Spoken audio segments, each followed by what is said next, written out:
internet.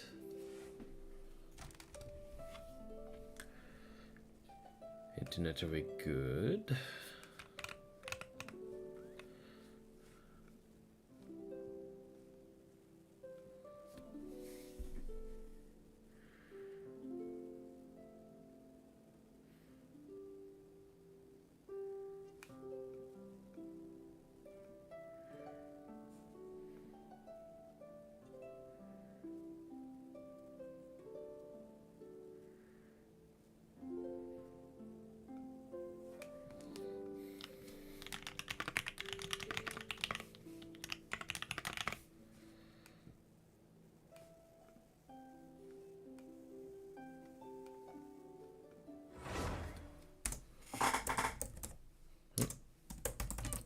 There we go.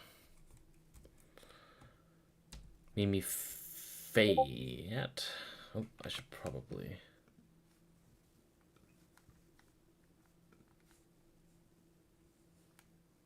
Hold on. There we go.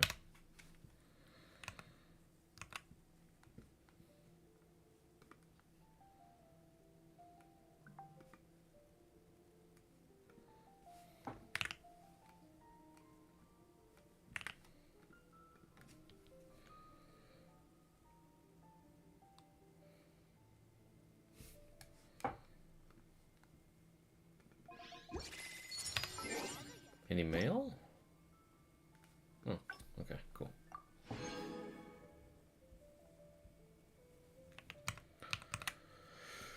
Oh.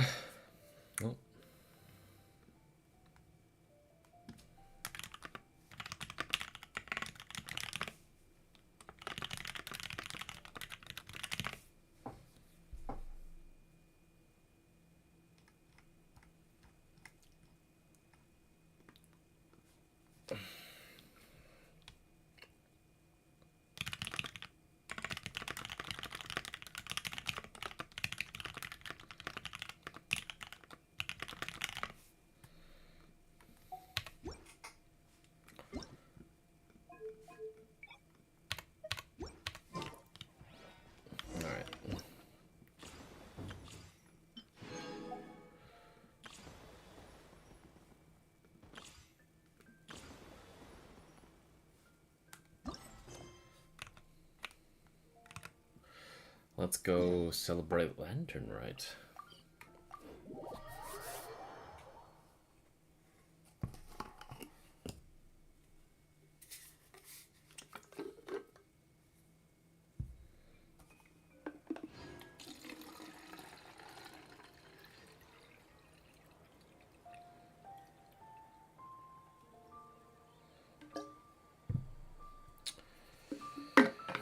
Okay.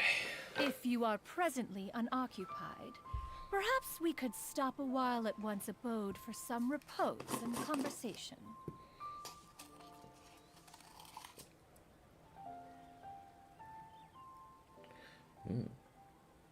Repose and conversation.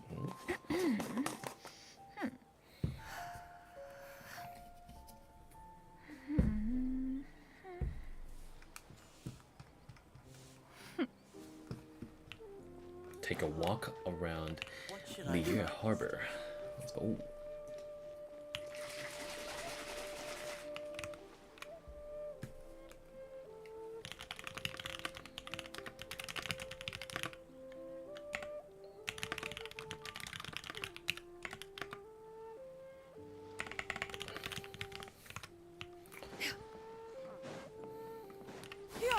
Skyward!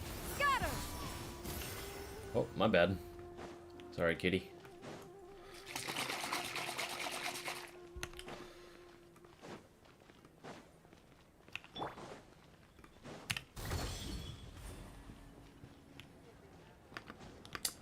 Oh, we love to see it. There's Cushing and Charlotte. Huh. Alright, Charlotte's here. Alright, in that case, I'm in Gaza. Want me to come along? Yo! Cushing and Charlotte! I never thought she'd see you two together. Nice to see you again, Traveler and Paimon. Oh, we're Not at all. I wasn't in the middle of an interview or anything. I was just asking Miss Kuching about purchasing a kite. A kite? Are you buying some regional specialties to bring back to Fontaine? Well, yes. And... And It seems you haven't heard yet. The theme of this year's Lantern Rite is kites. mm-hmm. Oh, so that's why Paimon has seen so many floating in the sky. Liyue Harbor is always changing, so it is only fitting that Lantern Rite should change in turn. The Qixing believes it would benefit Liyue to build on our own cultural foundation by embracing the technologies of other nations. After all, it is said that the stones of another mountain may serve to better polish one's own jade. yeah, remember my business meeting with Tianquan Ningguang the last time I was in Liyue Harbor? That's what it was about. But all I really did was use my network to introduce Lady Ningguang to some interesting people. I'm not sure that quite counts as fostering cooperation. In the end, we decided to combine Liyue's traditional art of kite making with Fontaine's mechanical vertical lifting device. Mechanical lifting device? Sounds pretty impressive. But don't kites just use the wind to fly? Why would you need to add something mechanical?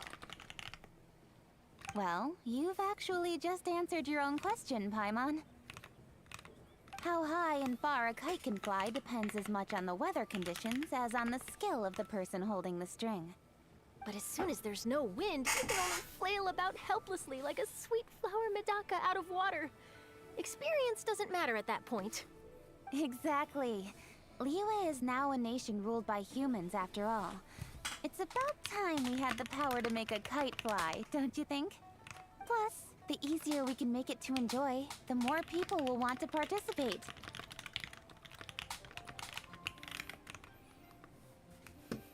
Right? I also thought it was a novel idea. Plus, it shouldn't cost much to do. With Miss Charlotte's help, everything has gone smoothly.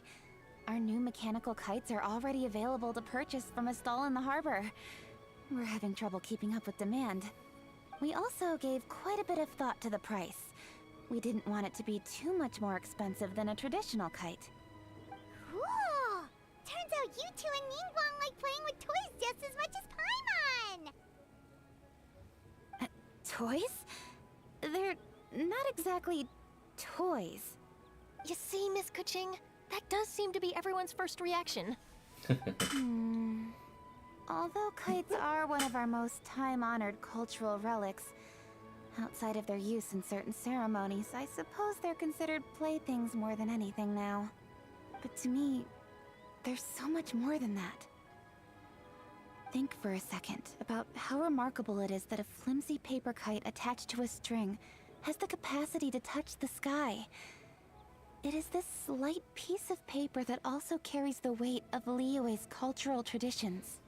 Oh, There's an old poem that goes, I swear to "O God. kite born of paper, flying true and sound, a lone traveler wanders, just waiting to be found."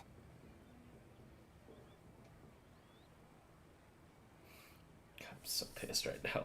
In the past, poets from Liyue used kites to symbolize a feeling of longing, or evoke the peacefulness of idyllic rural scenery. If the people of today can derive enjoyment from this activity, they will not only be more likely to better appreciate the tradition, but also to pass it down to the people of tomorrow. That's the Kuching we know, always thinking 5 steps ahead of anyone else. Well said, Miss Kuching. I've learned quite a bit myself.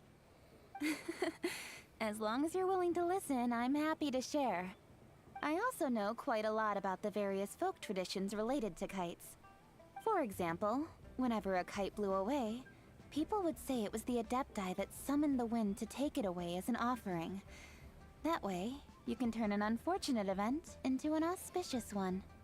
What about something more fun? Do you know anything like that? More fun. Let me think. Oh, I suppose we should first talk about how kites are made. It's another one of our precious forms of traditional craftsmanship.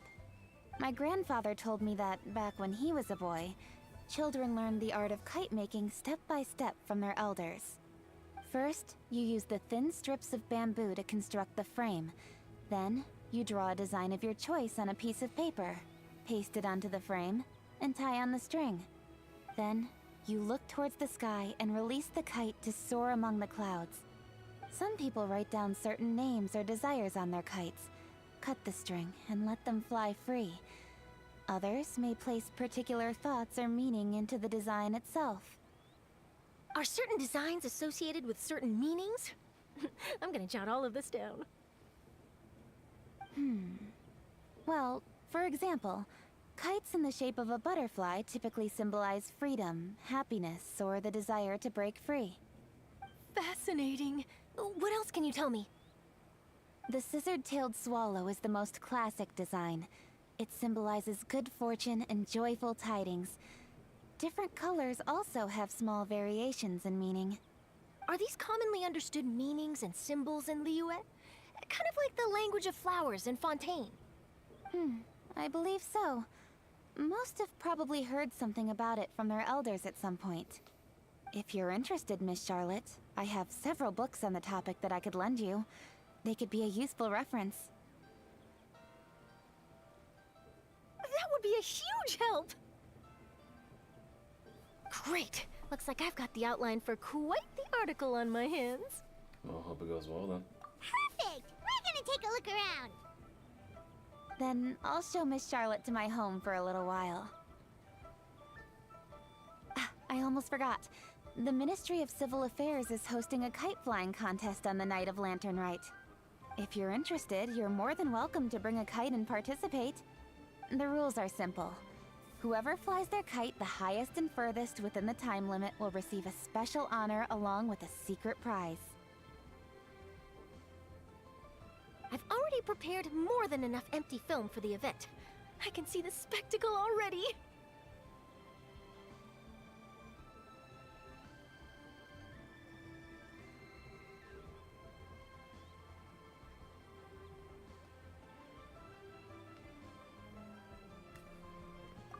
Maybe tone it down a bit, Traveler. What if we don't win? It's better to keep a low profile until the competition starts. Then we'll give them a show they never saw coming. Oh, that secret prize is ours. Then I'll look forward to seeing your performance. You bet! See you then!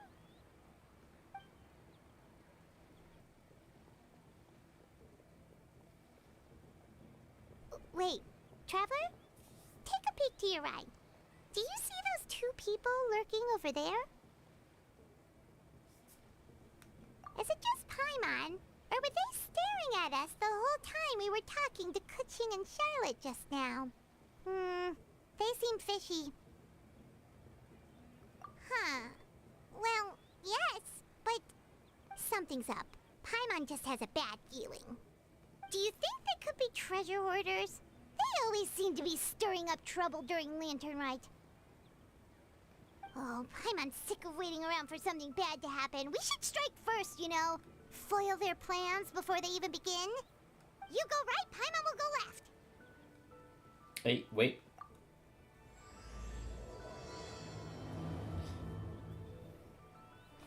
All right.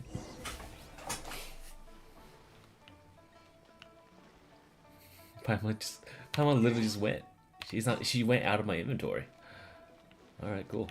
Guess we'll do it. Guess we'll do this now. Oh.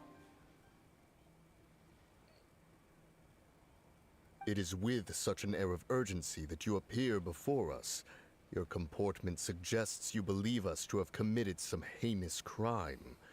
Perhaps you could enlighten us as to your intentions. Oh yeah.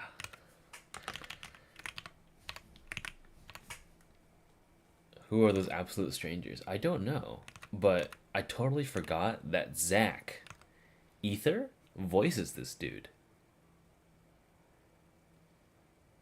Do you remember that? He actually voices that guy. What a fucking range on that guy. Whoa, where did this fuddy-duddy come from? You should be the one doing the enlightening, buddy. Don't think we didn't notice you eavesdropping. One look and we could tell you were up to no good. Tell us everything, starting with your name. One bears no secrets before two such as yourselves. You stand in the presence of the mighty and illuminated Adeptus, Moon Carver. For the purpose of this foray into the mortal realm, however, you may address one as Hojong. Well, someone can speak Chinese. Thank you very much. You kidding? That deer's got his head stuck so far up in the clouds, there's no way he'd humble himself down here with the rest of us. Careful, Paimon. You may want to hold your tongue, Paimon. Don't think that Paimon is gonna believe you just because you know her name. Let Paimon guess. You're supposed to be Mountain Shaper, right? I'm gonna crop that real quick.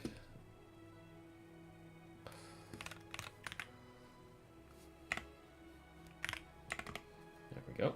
Indeed.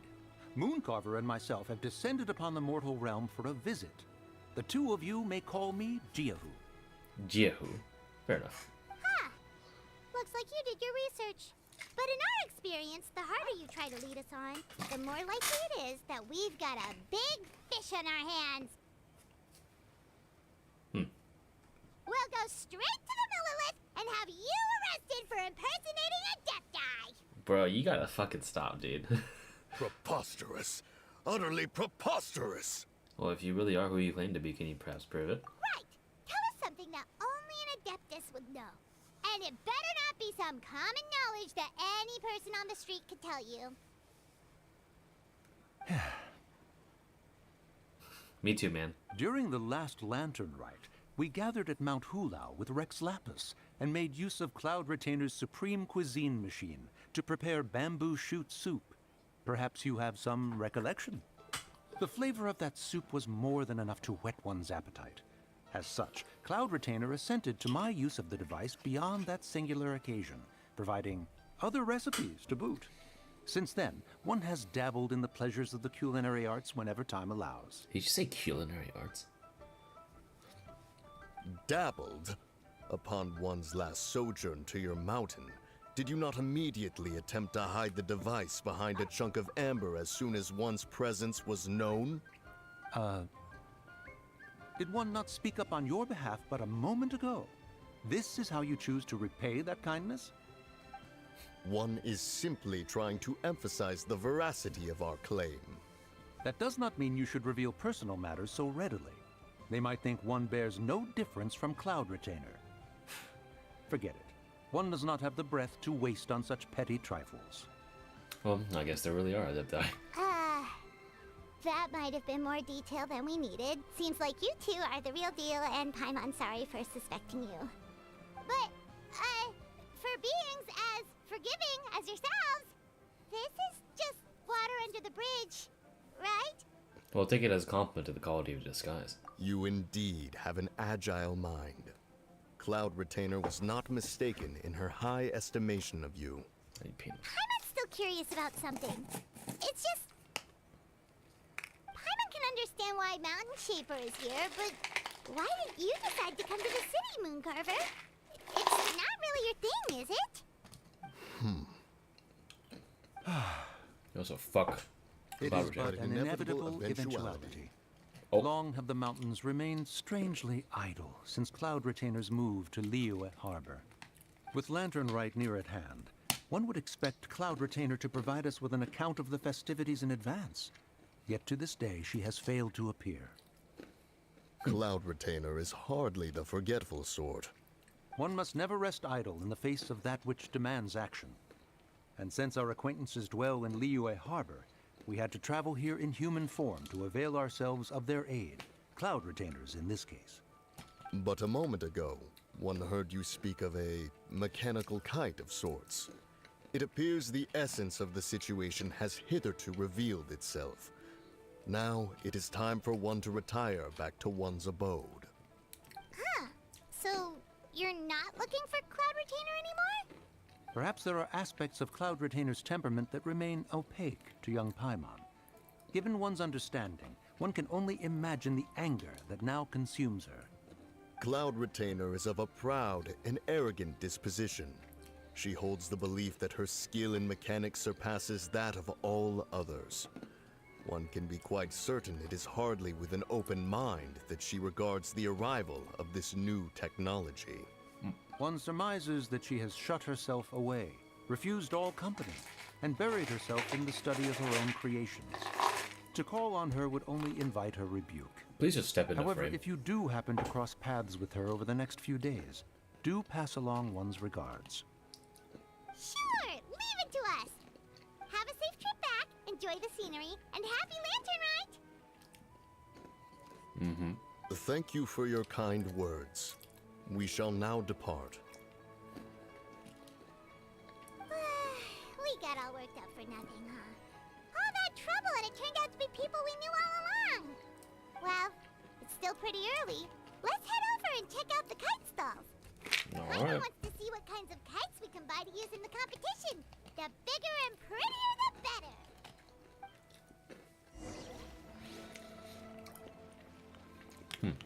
Well,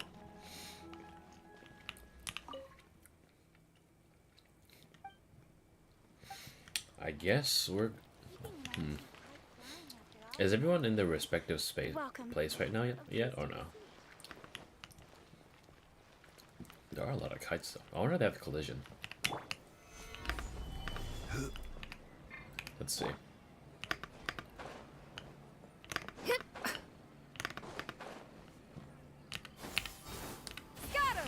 Ah, they don't have any collision. Alright. Welcome. Are the two of you looking to buy a kite? Would you like me to go over the different designs? Ooh, a scissor kill swallow! And a butterfly! And This jade chamber design is our newest. It's been selling like crazy over the past 2 days. Does it also have a unique meaning? Of course. The jade chamber symbolizes wealth and abundance. The kite bearing its design is said to bring riches in the future to those who fly it. Oh, now that's Paimon's kind of kite! I apologize for the interruption, but are all your wares in order, Miss Genuine? Yes, they're just over there. The paper, bamboo, and dyes. All the necessary kite-making materials. Wonderful. I'll pack them up and get a guard to deliver the goods to Yilong Wharf for you. Huh, okay. Yilong Wharf? Oh, wonder what that place is like during Lantern Rite. Paimon would love to go take a look. Well, if the two of you are interested in going to Yilong Wharf, then could I trouble you to find Gaming and deliver these goods together? Is Gaming the guard you just mentioned? Well, yes. The communications office handles shipments and transports around Liyue. He works for the Secure Transport Agency, one of our sub-organizations. When the NPC says Leah better than everyone else, abundance? Star Rail reference. If Longzhou was 5'9", he'd be a short so. You becoming a father anytime soon? That's like your 5th one today in the last like 3 hours. The problem is, many of my colleagues have taken leave during Lantern Rite to spend time with their families. So, our available workforce has seen a dramatic decrease recently. If you were willing to help out, then I could get a head start on my next appointment. You do seem really pressed for time. Well, we expect to be compensated, but we'll help. Oh, wonderful. You will, of course, be compensated for your efforts. Now, at this time of day, Gaming should be somewhere in the vicinity. Just follow the main road until you see the head of a Wushu dance costume. Should be on your right. Be sure to come back if you'd like to buy a kite. I'll even give you a discount. Hold on. I need to crank the volume a little bit. Find Gaming. Let's go. Gaming, jamming. She actually does sell kites. Furnishings? Oh, sick. Alright, I'll come to her later.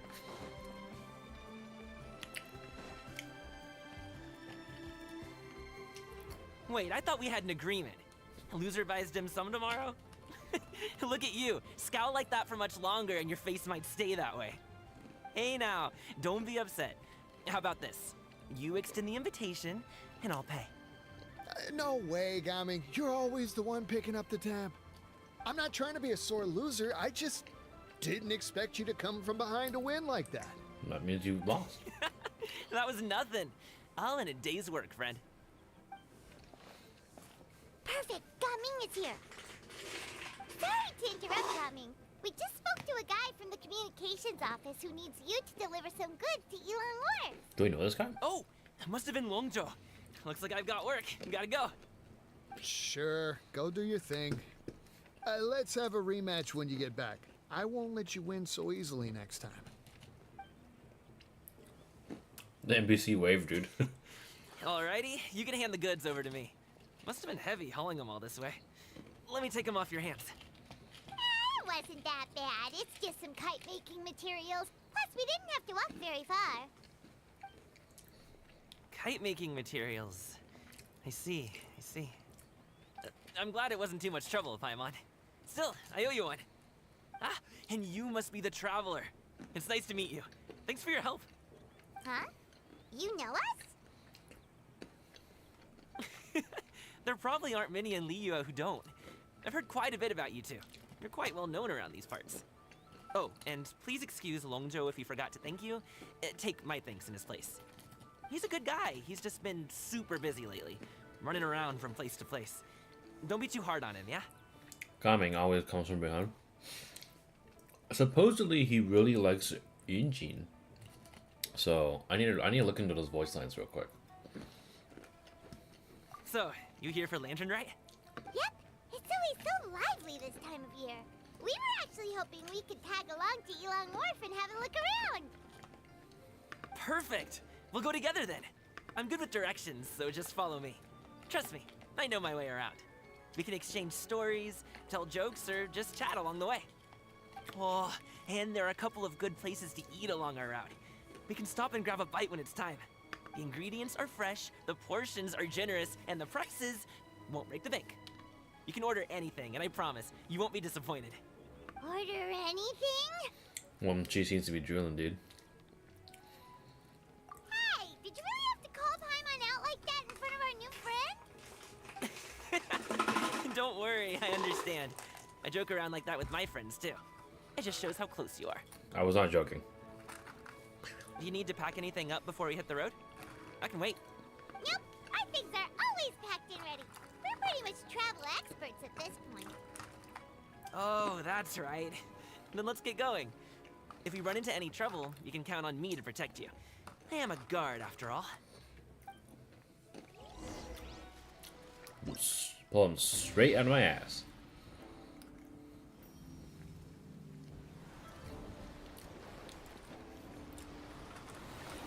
Oh, there she is. It's Yao Yao. I click on it. Ah.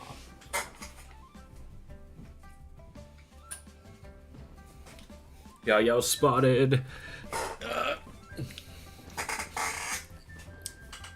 I really wish these had more. Actually, that's cool. You have interactability with if you move your cursor around.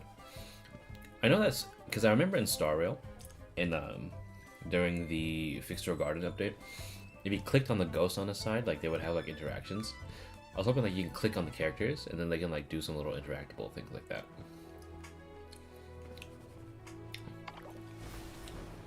We have Gaming along with himself. We have Xinyun. And what's this? Well.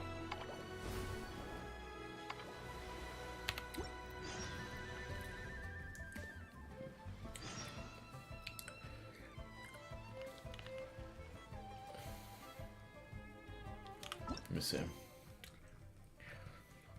Just Wushu Dance.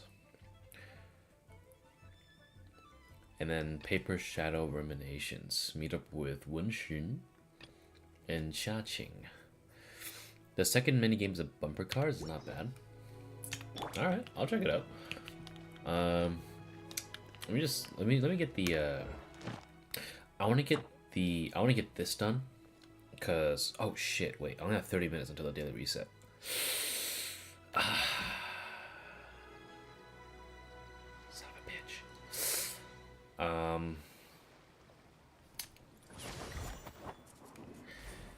I'll do one more part of this.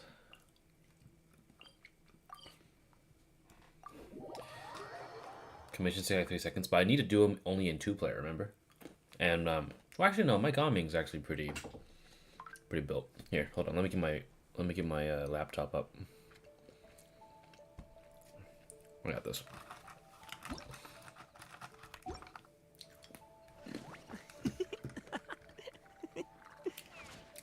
Now you're good.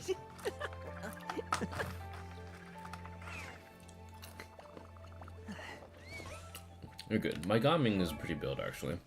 It's just that he's not really leveled, but he can like vape for like 30k. And I think these are all just okay, there we go. Yeah, this is just simple because Mondstadt ones are like the easiest to finish, so we're good. Let me just start this one so I can like get a speed run up.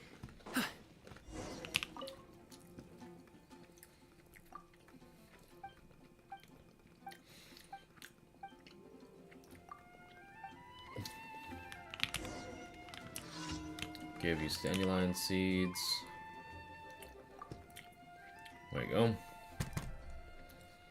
We're good to go. Do not worry.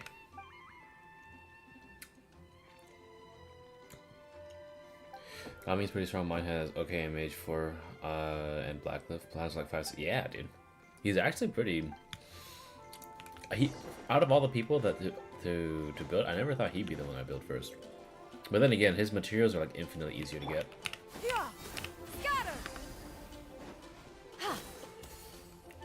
Like one trip down the wharfs, and you get like half his mats. There we go. Let me just request off you. There we go.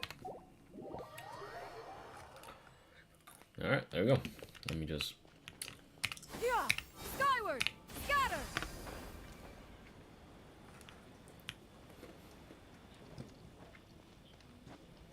What the fuck was that?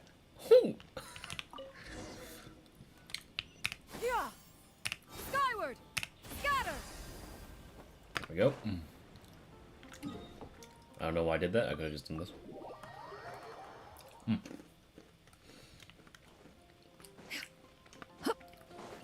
Just lunge forward. Sorry, pal.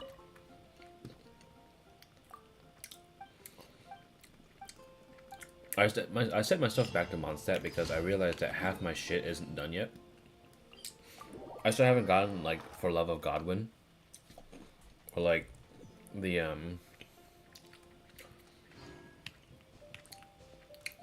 I just managed to get fix Anna's illness. I really wish her jump could use mid-air. Dude, me too. I literally thought you can do it because you see how like it even looks like you can possibly do it. It doesn't say that. It doesn't say that it's not. Skyward, scatter. It doesn't even say that it's unavailable. By the way, I just love how she's both useful for on land and like in mid-air. So obviously you've got this, right?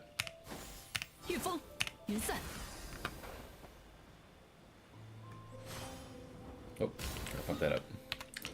But then obviously you can scale walls with her. Maybe not in these cornered ones, but like I've scaled them like mountains real fast with those. And then if it's on a flat surface.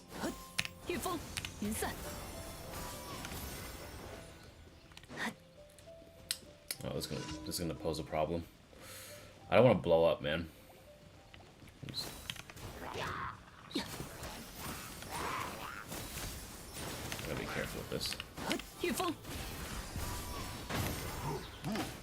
Never mind. I was not careful with that.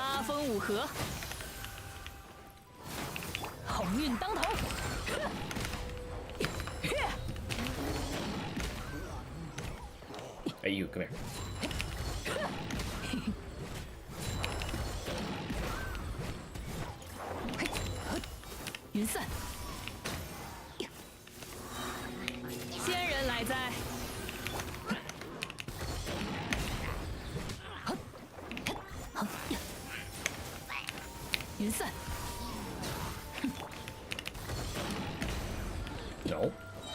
Fuck out of here. 到你出马。好。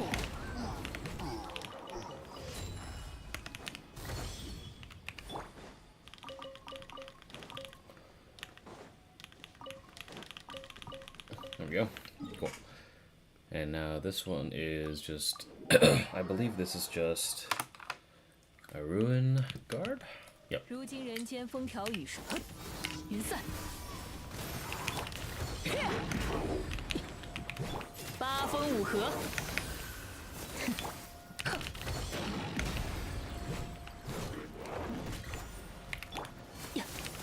御风云散。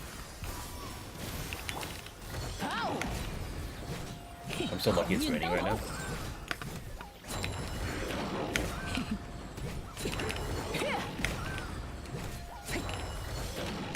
Yeah, let's go. Alright, cool. And last commission. Oh, this one sucks ass, man. Wait, this one takes like 5 million years. Do I really want to do this one? 适合登高望远的好天气。 Nope, I don't want to do this one. Let's just find a few 本仙 chests 不会 open. 丢下你一人飞走的。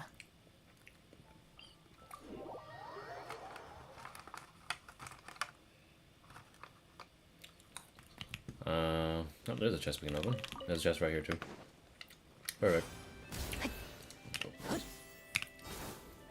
云散。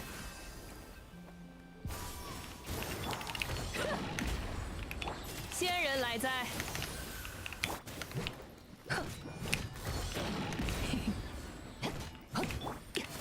御风云散。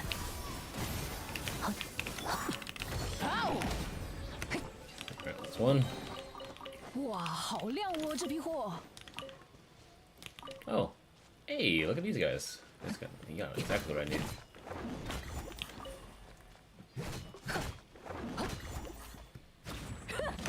Alright, there we go. Is that 2 or 1? That's just 1. Let me just skip across the water like an actual bird. 御风云散。 There we go.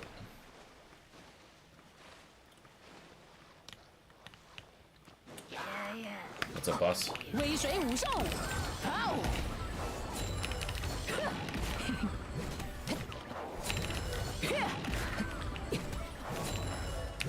好。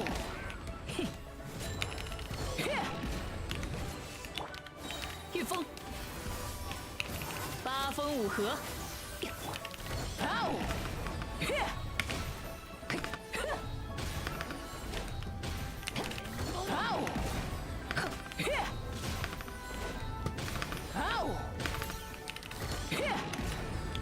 I'm memeing on this dude.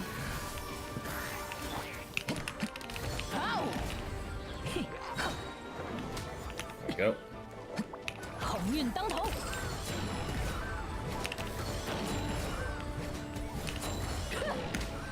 That's another one.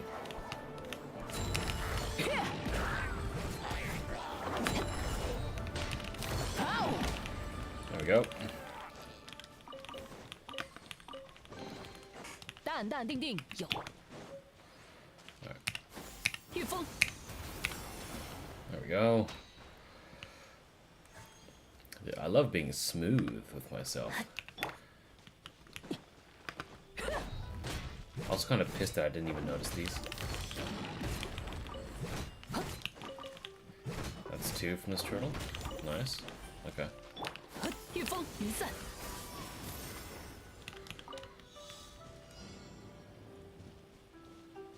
Collect geoparticles?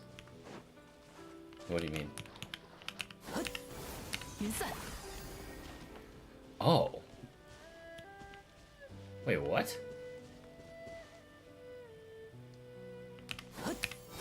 云散。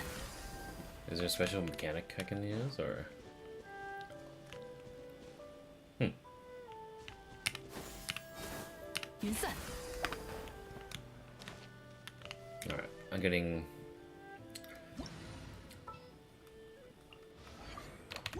I'll get edgy up. I'm gonna get edgy boy up with this. 天，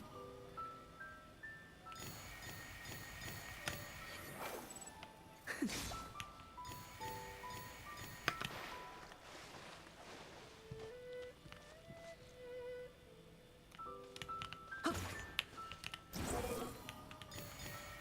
Right?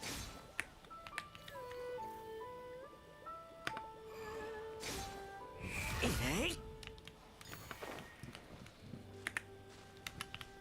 Just get that real quick. Okay. 风袭。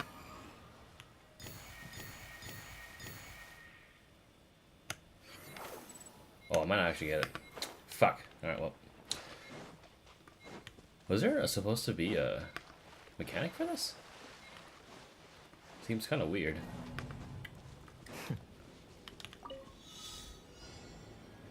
Unless if I was supposed to pop these.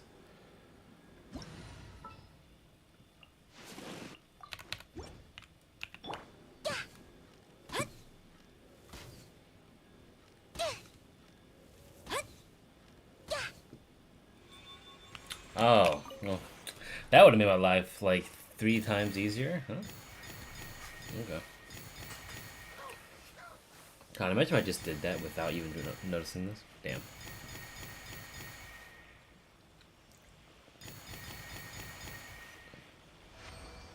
Where are you taking me? Oh. 打开宝箱的一瞬间，最兴奋了。 Alright, cool. Is that it?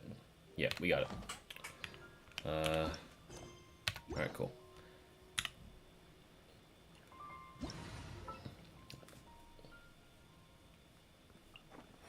Let's get jamming. And bird retainer. Alright, good. Claim. We're good now. Let's go back to the harbor.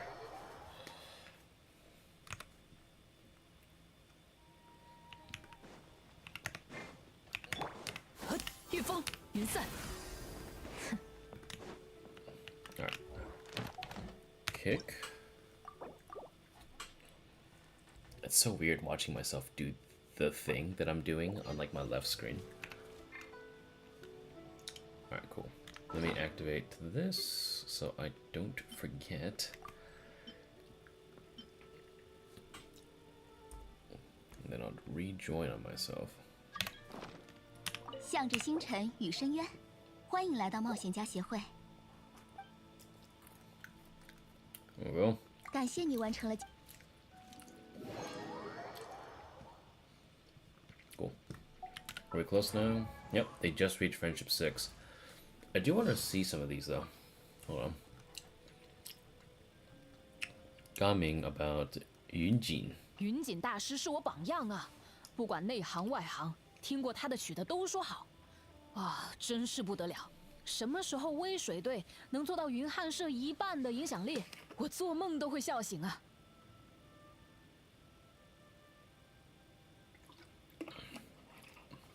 Wait, that's a mistranslation. What? 云锦大师是我榜样啊，不管内行外行，听过他的曲的都说好。啊，真是不得了！什么时候微水队能做到云汉社1半的影响力？我做梦都会笑醒啊！ Even if I'm dreaming, I'd probably laugh myself awake.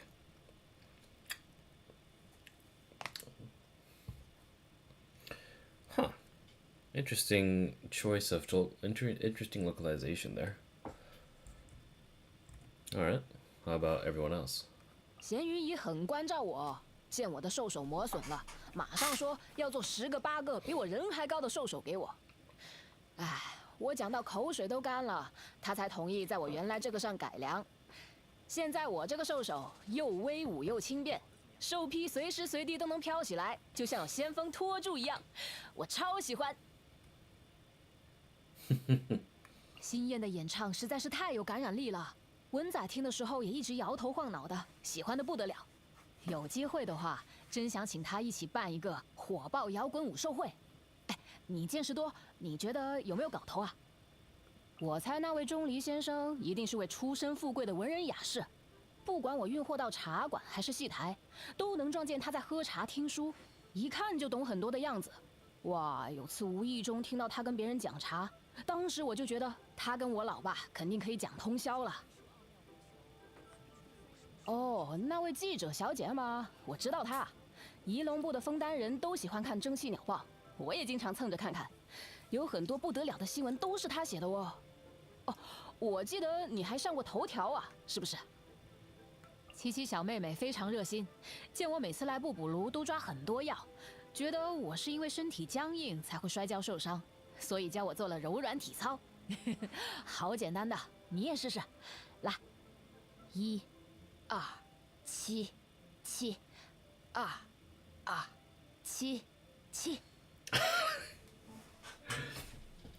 Bro, they didn't translate this one either.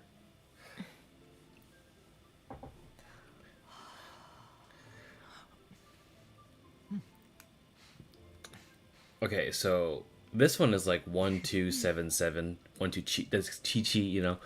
The this translation was supposed to be the direct like grab from her idol line, but they didn't do it. I don't know why they didn't do it. 天下成平，走镖也好，武寿也好，跌打损伤都是家常便饭。好在有白大夫，他配的药啊，真是舟车劳顿、居家旅行的必备良药。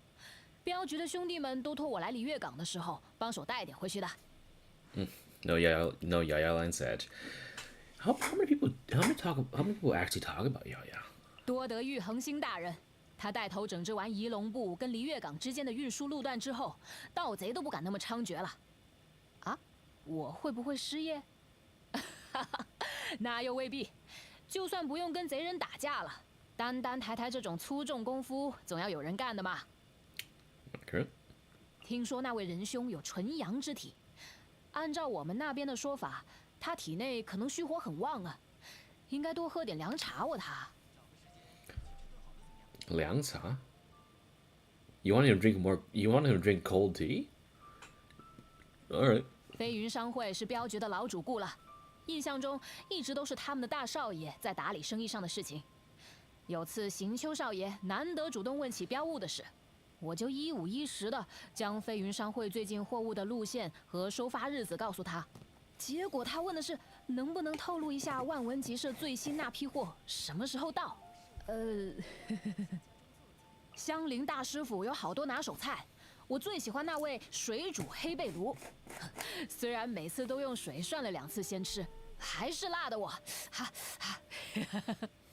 不愧是万明堂的生招牌啊！用料真足，火候真猛，下次我还吃。What a stand-up dude. All right. Does Cloud Retainer have a Yao Yao? Yes, she does. 有一次，瑶瑶把我的眼镜借了过去，戴在了自己的鼻梁上，一个人乐呵呵的笑了半天。孩子啊，总能找到独属于孩子的乐趣。佳明这小伙为人热情，说话有趣，也从来不会夸夸其谈，本仙很是看重。说起最初和他相遇的时候，看到本仙在池边歇脚，他还主动拿出吃食与本仙分享呢。后来他说，在他眼里，比起仙人，本仙更像是一位可敬的长辈。那本仙自然也该以长辈的身份照顾他了。Oh, I didn't even realize that someone else popped in. I don't know if Roni's still here, but hello. But yeah. I'm just having a little fun with the voice lines because I just reached friendship 6 with my characters, and I kind of forgot to look over them. I wanted to see if there's any translation discrepancies because I can speak Chinese. And you heard there, that's why I sometimes refer to Gaming as Jiaming, because, you know, it goes both ways. 离月系有不少以仙人传说为蓝本的故事，其中也有以本仙的经历改编的戏曲。本仙当然未曾看过，看别人在台上演自己，难道不会尴尬吗？至于他以深褐的经历创作的戏，待本仙空闲，倒是可以去品鉴一番。Alright, let's see 生活。申鹤说，他有一次给万明堂送外卖，为了节省时间，直接踩着屋顶过去，从屋顶跳到人家门口，把顾客吓了一跳，差点要喊千言君。好在他来去如风，没等顾客喊出口，早已放下外卖，消失不见了。申鹤这孩子处理危机的能力真是越来越强，本仙很是欣慰。想吃些食物来了。本仙问甘雨，平时加班都在忙些什么？他说了一堆拗口的词，什么会议纪要、工作总结、年度报告、财务预算。哼，若非他的仙灵血脉，又有本仙传授的养生之法，可应付不来这些繁文缛节。你下次记得替本仙问他，有没有每天喝本仙研制的明目清心茶。嗯。Alright, I'll save the rest for last. All right, cool. Let's get back to the game. I'm gonna just make sure that I redeem my stuff on my alt account.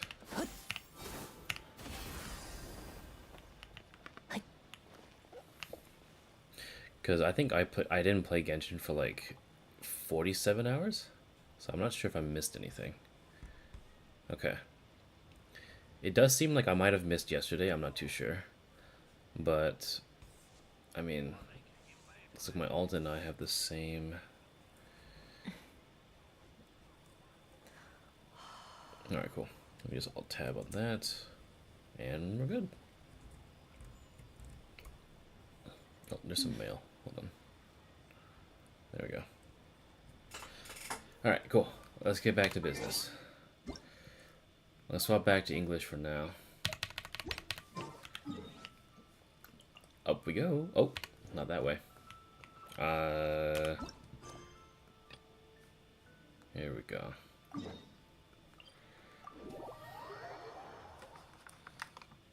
Yeah. Fox really likes it when I do that. When I like whip out my native tongue and like see if there's any like discrepancies. He says it's interesting. Skyward! Oh, the docks are just a bit further. One step at a time. Hang in there. Don't worry. Oh. Wait! Get behind me. I'll handle this. Oh yeah, he totally. Oh, hold on. I will have order. There we go. Just bunch all y'all together real quick. What's he use? Oh, he does use Blackcliff. And Noblesse. C3.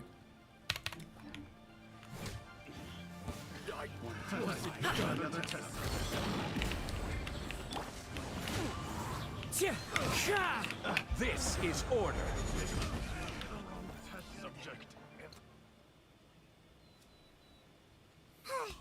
Seems like we really can't go anywhere without running into treasure hoarders, can we? Yeah, it's not uncommon for deliveries to get intercepted. That's why this job needs guards like us. I was impressed by your moves back there. You seem like a real pro at your job. Oh, that's not a skill I learned on the job. It's just a hobby. You mean what? Have you ever heard of wushu dancing? Interesting. Glad to hear. I hate getting my character swapped out with trial versions where I already have the character out. Dude, same. I don't know when they stopped. I don't know when they started doing that, but I remember for a short period of time they didn't do that. But I don't know. Maybe because they assume that people don't farm day one so hard to the point where they, I don't know, because they're probably like thinking chances are if the guy is good enough to farm all the way to level 90 and have their shit done. Oh yeah, changing the numbers. Yeah, that fucking sucks. I hate that one. Yeah, I was trying to press because Zhongli or any shielder is like hardwired to 3. So I was pressing 3 there and I was getting Kaza for some reason. I was like, what the fuck? Really? Wushu dancing is famous in Chunyu Vale. Performers might be invited to promote the opening of a business or to spread good fortune during a holiday season. But I must admit, it has nothing on the popularity of the Liyue opera. I'm also well aware that people in Liyue Harbor aren't exactly jumping at the chance to watch wushu dancing. So, it's not something I do full-time. Right, I forgot. Caleb Yen is quite literally half Chinese, so he can say Liyue properly. My fucking hero. Huh? You have 2 jobs? How do you have the energy to do all not that tiring. You just have to take a rest. Ah, Paimon gets it, so you must sleep a lot then. Not really.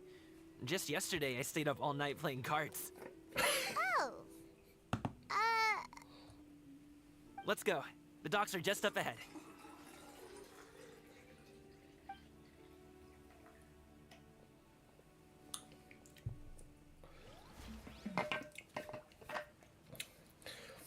That's why muscle memory plus probably get Beto super early in the game. And Jean was number 1. Ah, okay. I never swapped off. I never swapped off their free to play wine. I never swapped off of what do you call it? Like the main characters. So I always put Traveler as 1, and then I think I used Traveler for like until like AR 45. Like just exploring in general. I had brute forced double pyro for like the majority of my time playing. So Amber will always be 2 because she's our second equip because she was the first ever person to join our party.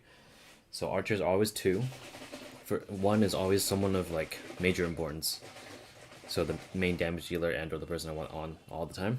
And then 3 is Shielder because I think I really only had. I wished I got Noelle. I was like, oh, I'm getting Noelle. She's number 3. And then 4 is a Claymore user, so or anyone that's not like. Basically, that should be 1, but version 2.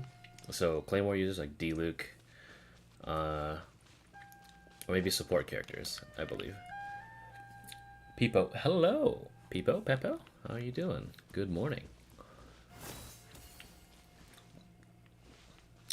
We are playing through the. We're playing through the event at like 1 in the morning. I was like, I promised to stream it, but it took too long in the bathroom.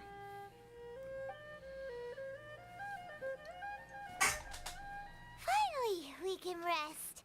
Ooh, Paimon's shoulders are so stiff. And her stomach so empty. You love my voice? It's me too. Sorry. Did I push the pace a bit too much? I mean, you were the ones who said you were travel experts. Lille is just too hilly. Floating up and down so much. Where's Paimon out? Oh, Paimon was finally satisfied and now her poor stomach's empty again. Aw, would you like some winter melon cake? I have some on me that I bought from a store. Yes, Paimon will take all you got. You might want to pace yourself there, or you'll be too full to eat a proper meal later. Paimon never gets too full. Just like you apparently never get tired, no matter how far you walk or how many jobs you work. Ah, I see. Then here you go, Paimon. And for you, Traveler. Enjoy. And here's some for you too, Uncle Bosu. Don't think I forgot about you, my friend. I'll just set it to the side here for you. Nice. Yeah.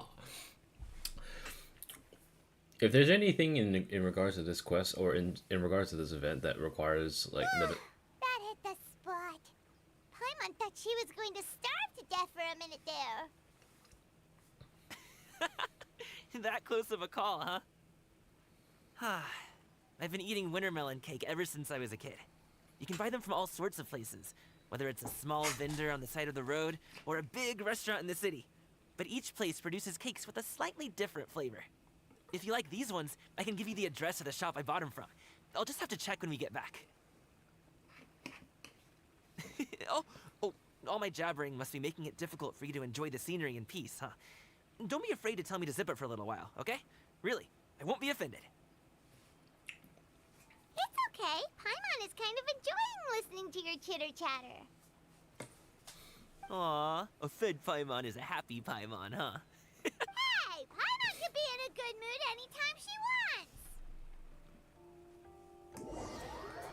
You slowly lose yourself in the beauty of the surrounding scenery, and before you know it, you're in the sight of your own wharf. Let's go. I'm down. Woohoo! We're here! don't forget your things, and watch your step as you get off the raft, or you're in for a swim. It's okay, I learned how to do that, like, 3 years ago. Thanks for the ride, Uncle Bosu. You take care of yourself now. I'll see you some other time. Okay, follow me. This way is fastest. We'll have to take the elevator up to the secure transport agency.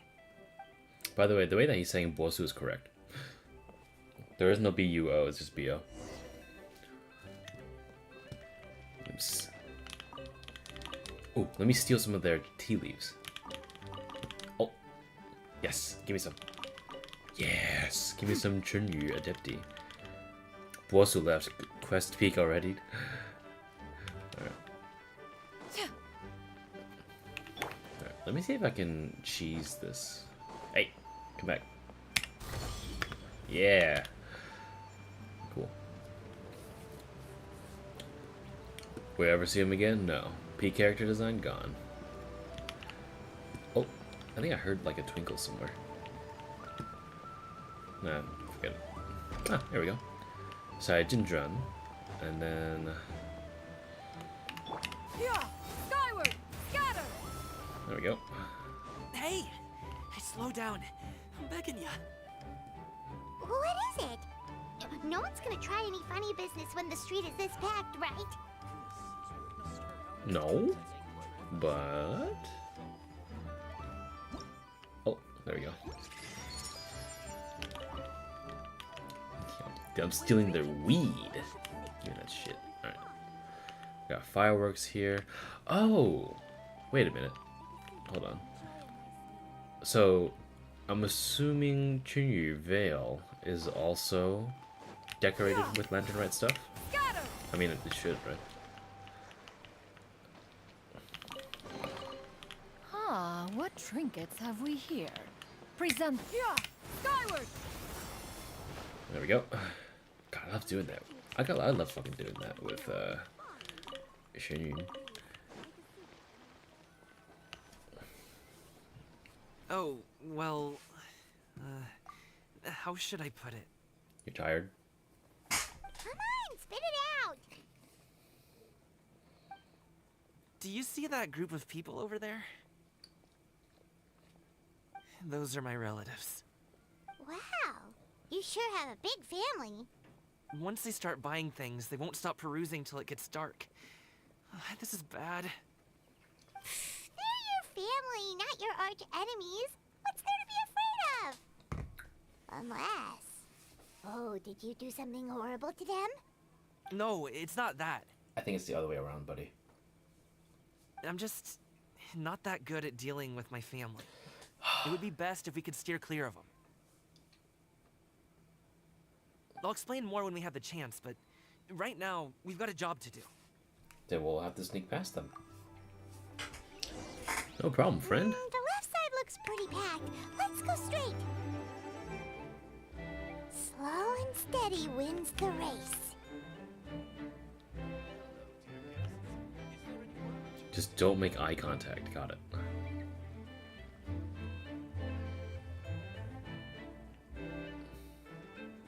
Gaming Granny. She's not wearing any RGB though. I would know everything about that.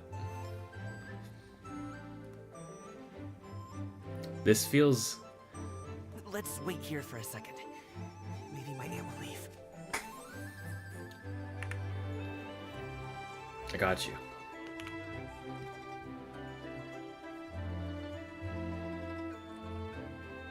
This, you know what's funny is that... She's gone. Let's go. This is actually like something that Asian people would probably do. Turn left. Run! To the right and... Wow, you guys are good. I'm impressed. That was nothing. It was a piece of cake. Oh, winter melon cake to be exact. Traveler could distract him instead or something. But then again, you know, it could make Jiaming run into something that he didn't want to. No backup, whatever. Goofy Goober, hello. Good morning, good morning. You really liked it, huh? Ooh, you know what? I'll buy you a whole bunch and pile them so high you could swim in them. As long as you don't wind up drowning, Paimon. Is he stacked, man? Hey, Uncle Drigway. These are my friends, the Traveler and Paimon. They came to deliver some goods with me. So, I guess I'll go ahead and take these over to Uncle Yongzan then? Yes. Thanks for your hard work. I should thank you both for your trouble as well. Please take a seat and rest for a bit. I'll prepare some tea. No need. We'll be off soon anyway. Hey, we're already here, aren't we? No harm in taking a load off for a bit. Plus, I know the Secure Transport Agency has some great Songhua tea stashed around here somewhere. I promise you, one sip and you'll be hooked. Anyway, you just sit down and relax, Uncle Drigway. Who would I be if I just sat here and let you go through all this trouble? Leave this to me. I have to be up and about to drop these goods off anyway. What's a little extra time on my feet? Oh, you aren't too picky, right, Traveler? I know Paimon prefers things on the sweeter side, so I won't steep the tea too long. And I'll add some dim sum pastries on the side. Aw, you noticed what Paimon likes? What a guy. How long have you two known Gaming? Like 5 minutes. Oh, not long at all. We just kind of tagged along on his trip to Yulong Wharf. He's just a super welcoming guy. We became friends. You know, just like that. That's just how he is. He's the attentive sort. Really knows how to look after his own. A while ago, one of our guards had to take off work. Said his joints were hurting due to the rain. Gaming personally went all the way to Boo Boo Pharmacy to get some medicine for him from Dr. Baiju, then traveled through the night to deliver it back to him. That young man has such a good head on his shoulders. How can anyone not love him? I mean, there is his dad, but, well, ask anyone else. And... Oh my god, Uncle Yongzan says he doesn't have the personnel to spare for this delivery right now. So what do you think, Uncle Drigway? Should I go ahead and deliver it instead? It feels like we've troubled you enough already. It's kite-making materials, though. Could be for a kid. I'm sure the sender wants it delivered before Lantern Rite. Oh, by the way, here, have some tea. All right, then. Deliver it if you want to. Ooh, are you free in 2 days? How about we grab some dim sum from Shinya Kiosk? My treat, and don't even think about trying to pay. Whoa, that's way too generous of you. Don't mention it. Just think of this as a thank you for all your help. Besides, the thing between me and my family, it's a long story. It might take some time to tell. The way he... I don't know why they make him, like, bunch up a little bit. Caleb, or how they directed Caleb, or Yen, the person behind Jiaming's character. I don't know why they kind of made him, like, scrunch up a little bit and, like, talk like this. He's always, like, really... He's like really into it, but then I feel like if you slowed down ever so slightly, it would be just a bit more like on pace. Not to say that he was a bad cast though, but it always kind of strikes me as odd that they make him sound just a little bit too fast, you know. And like, you know, when I say don't mention it, just, you know, think of it as a tutorial top. And besides, think being my family, well, it's a long story. It might take some time to tell. Like, I don't know why I don't know why they make him talk so fast. Sounds good. Paimon never says no to free food. Well, see you at Shinya Kiosk then. All right, then I'm off. See you in 2 days. Oh, and Paimon, make sure not to eat too much before then. Don't say I didn't warn you. Is he underestimating Paimon? She's just gonna have to show him how much she can really eat. Bruh, more for me. Anyway, is Gaming's family situation really that complicated? Trust me, man. You get into the web of Chinese family drama. Oh, man. He has such a happy-go-lucky personality. Plus, he's an enthusiastic and diligent worker. It's hard to imagine a guy like that being troubled by much. How should I put it? Since he already plans to tell you himself, you don't need an old man like me to add my 2 cents. You seem to be around the same age, so you might have a lot in common.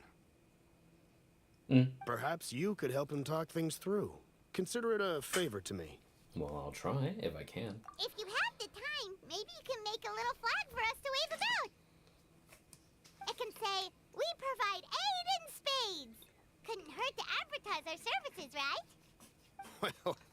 I can certainly arrange that. Is there anything else you wanted to say?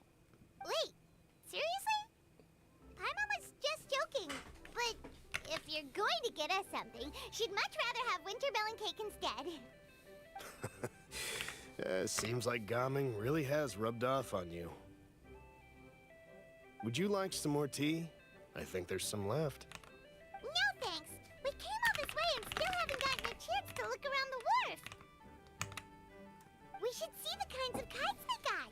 Maybe they'll have ones you can't find in Liyue Harbor. Well, that's not a bad idea. All right, then. Please do let me know if you'd like more tea. You're welcome to stay as long as you like. Right, you said there was a... Ah, okay.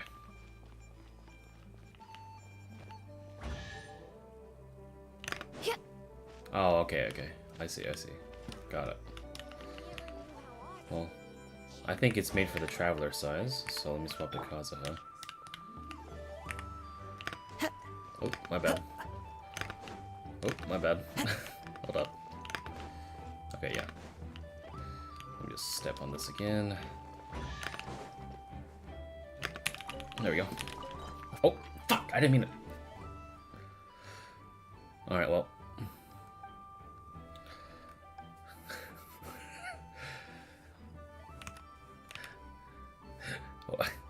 I owned the course, but I got owned by spamming my my fucking F key. Huang the Third. Okay. I behold your extraordinary beauty, a divinity of this mortal world, and know from this one glance you nobly wander this land. Therefore, prithee tarry a while I make so bold a request your good name. Not bad. You got some good guys. You got some good eyes for an old guy. Whoa, are you talking to me? Precisely. I perceived your uncommon demeanor with one glance. Oh, fuck. I didn't mean to skip that. You must also be an internet heroine, are you not? Don't know about internet whatevers, but anyway, Paimon at your service. She's Lynette, and you are? Where are my manners? Huang the Third from the Guhua clan, at your service. Some people know me as the Cloud-Piercing Arrow.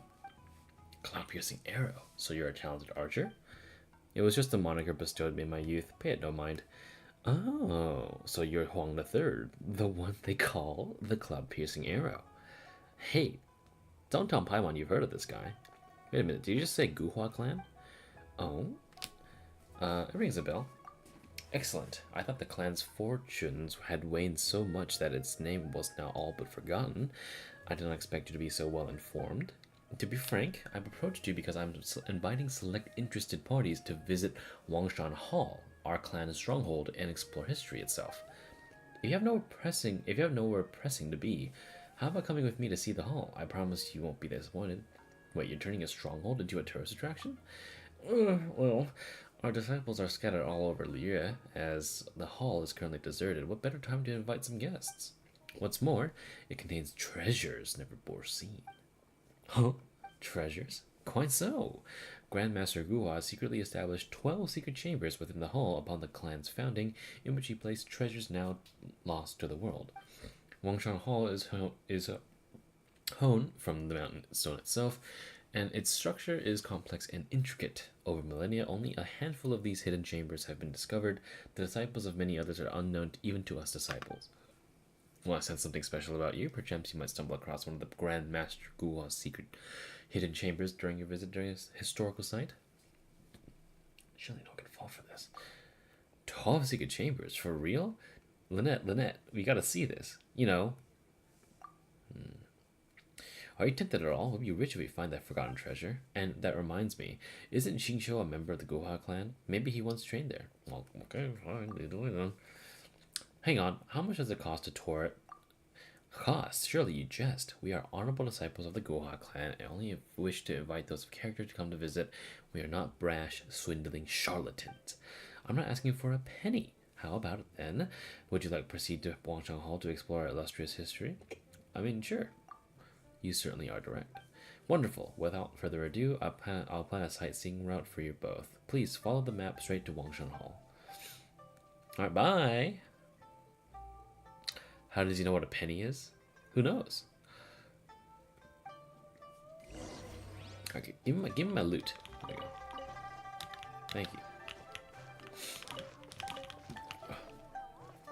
Yeah, I took a, since traveler size, if you like do the back real quick and like do a sprint, like I think you have to like do a small like, yeah, you can't be walking because then you can actually like max out the velocity and then you'll be good.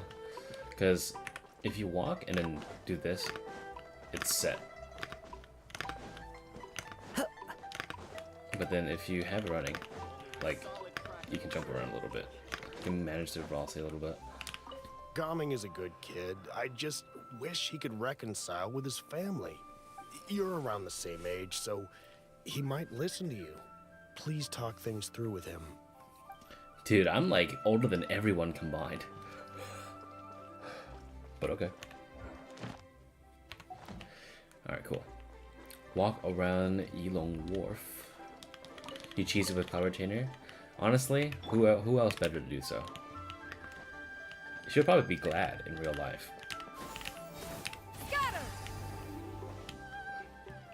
Alright. Now, I'm suspecting he's going to be stuck and like not having a good time right now. Okay. Oh, I guess we can't see.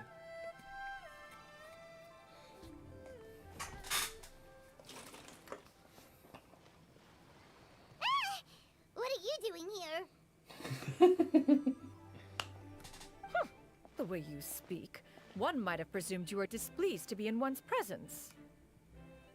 Greetings, Xian Yun.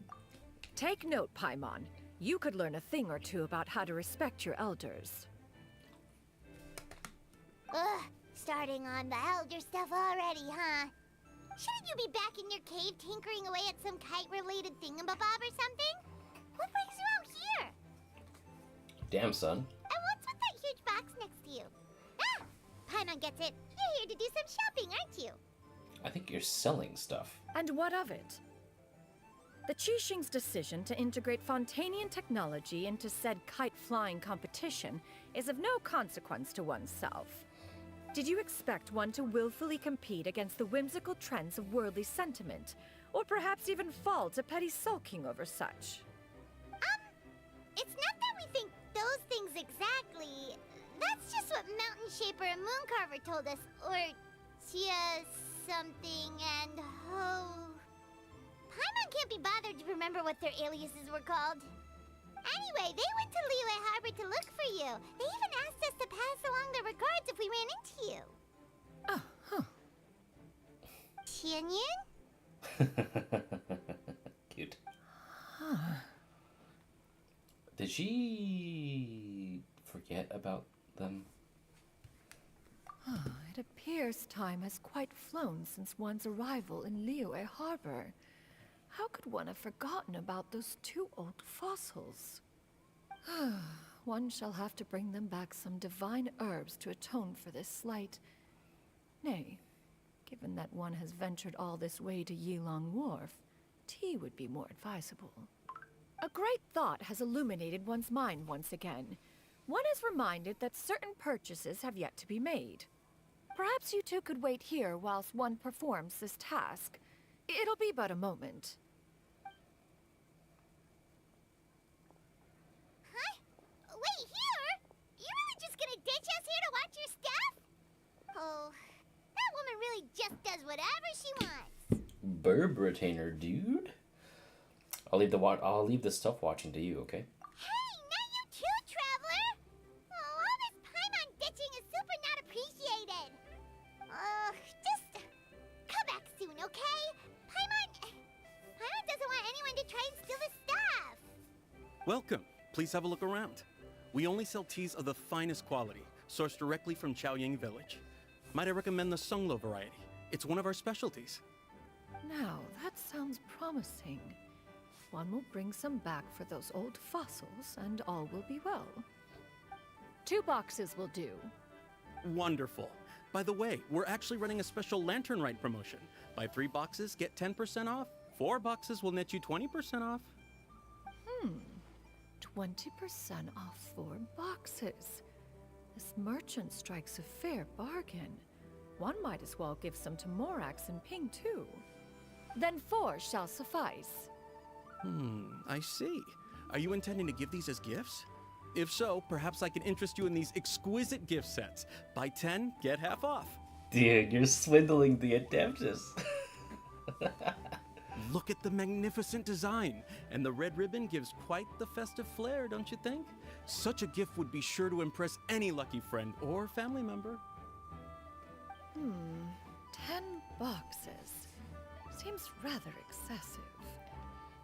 But if one factors in the conqueror of demons and one's disciples...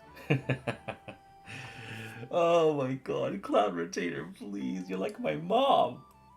She's like, oh, coupons? Coupons? Coupons? Coupons? Please say no. 10, a nice round number, don't you think?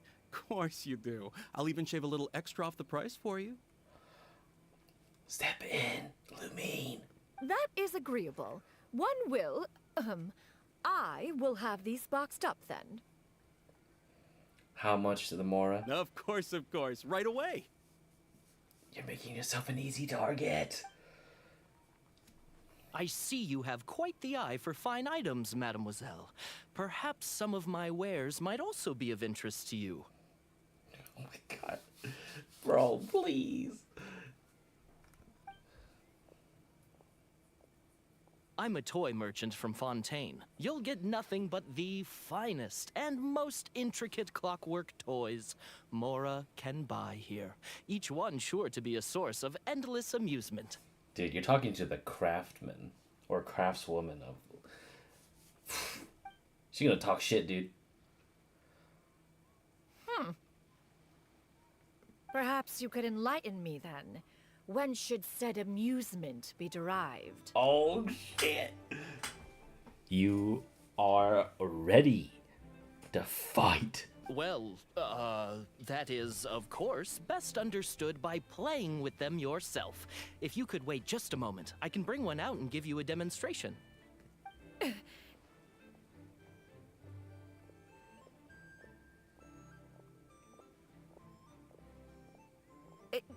There is no need for that. You're just gonna buy it? You're just gonna buy it, aren't you? Mademoiselle. Give me your newest and finest model, and be sure to package it securely. Ah, of course. Here you go. The instruction manual is... I can do without, thank you. Many watchful eyes surround this place. If one were to be spotted purchasing a mechanical toy such as this, a child's plaything no less, it would only invite scandal. There is no harm in bringing it back to study in secret. You didn't even get the address. I should head back before Shen notices.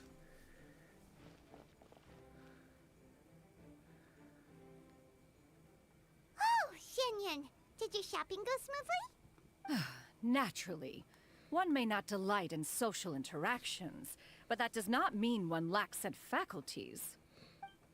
It seems like she is easily swayed into buying things.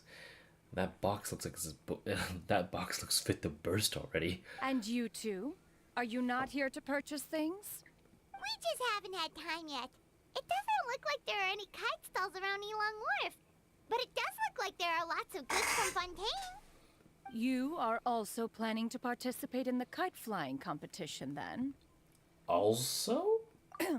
One means to say, you along with all the other youths. One has been entreated to share one's kite-making expertise, and indeed, there was little one could do about such persistent supplication. One moment energetic and earnest, and dejected the next.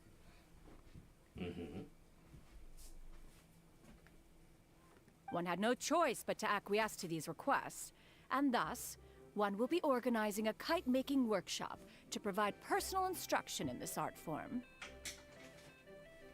Sounds good to me. Oh, who will be participating then? Your disciples, maybe? Shuyu, Shenhe, Ganyu, and Yayo. Hey! Wow, that's quite a few people. Yaya mentioned we won. Also, this is all pretty well, Xinyun, but it's not like you have to make your own kite to participate in the competition. You can just buy one ready-made and call it a day. You know what you're doing. Ha! You speak of those equipped with the mechanical lifting device, do you not? 'Tis nothing but a crude piece of mortal machinery. I need to fix my chair, so I'm gonna let this play on auto. The mechanism that one has developed was the fruit of millennia of meticulous study. Let us not speak of the source of the mechanism's power, but rather its structure. It is composed of materials as light as bamboo and as strong as iron. This composition grants it the lightness of weight to ascend into the sky and the durability to follow the wind for many a mile. It is built with a series of intersecting rods that... Never mind. It is unlikely the two of you will understand, even should one expend the effort to explain. Hey, one is better off saving one's breath. It sure seems like you want to talk about it, though. So, will you be attending the workshop or not? Huh? Wait, you've been trying to invite us this entire time? You could have just said so, you know? Seems interesting. All right then. No need to prepare the materials in any case. One has it all sorted. Arrive at Mount Outsong in 2 days. I shall be expecting you around midday. Are you leaving? Don't you want a guard to help you with that big box of yours? Surely you jest. One goes as one pleases. For what reason would one need to rely on another? Oh. Well, there you have it. Just whoop. It can float? What kind of invention is that? One calls it the floating toting device. The FTD. All right. Huh. She seems pretty proud of that one. Look at her walk down the street. She seems so confident, but everyone around her is looking at her all funny. Paimon wonders... never mind. But anyway, that box of hers seems to be full of those mechanical lifty thingamabobs. Not that Paimon was peeking or anything. She just, got a bit unsteady for a second and accidentally brushed the embroidery on top. And wouldn't you know it, all the stuff inside almost came bursting out. Paimon even went out of her way to keep it all together. Good job. I'm proud of you. All Paimon say is that Xianyun sure does try hard to save face. What did she call it again? A crude piece of mortal machinery? Paimon bet she just can't wait to take it apart and see how it's made. Well, that would sound like something she would do. Totally. We should probably act like we didn't see anything, though. You know, in consideration of her feelings and all. After all, that is the propriety with which one should comport oneself. When it comes to an elder, right?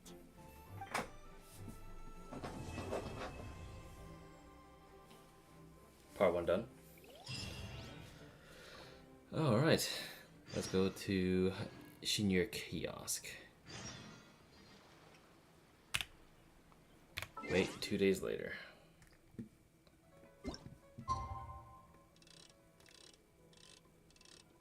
There we go.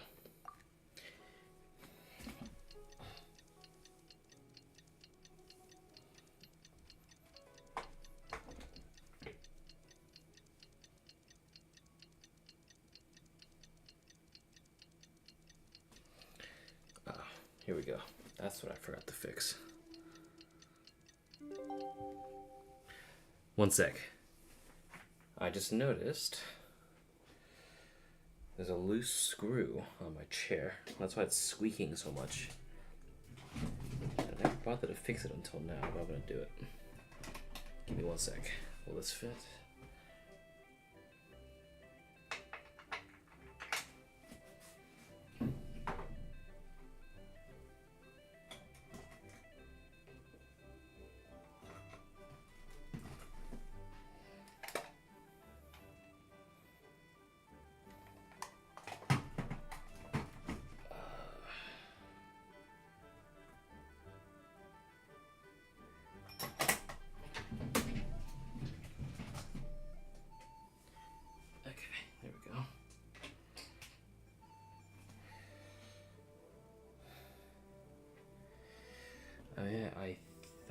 misplaced some of my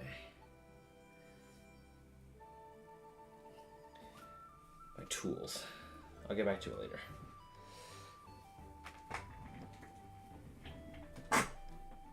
Yeah, that one screw is keeping it all squeaky. Hey guys, I'm Cloud Retainer. I can fix stuff. But not this. Alright, cool. The secret. Paimon has never had dim sum at Shinue Kiosk before, but it should be quite the feast for sure. Ooh, and that's Paimon's stomach right on cue telling her it's time to go find Gamin. Let's go! By the way, how many times did you step into Chaoying's village? Chaoying Village's tea thing, by the way. Because their tea shop has like the bunch of tea leaves underneath the sun and stuff on like a little net. And then you can just like step in it and someone will tell you to fuck off. Yeah, skyward, scatter. Alright, let's go. Ooh.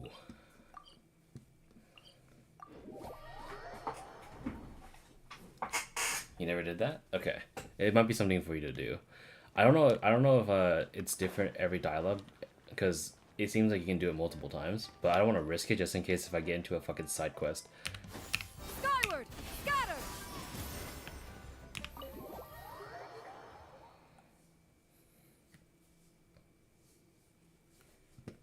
Oh, you're here early.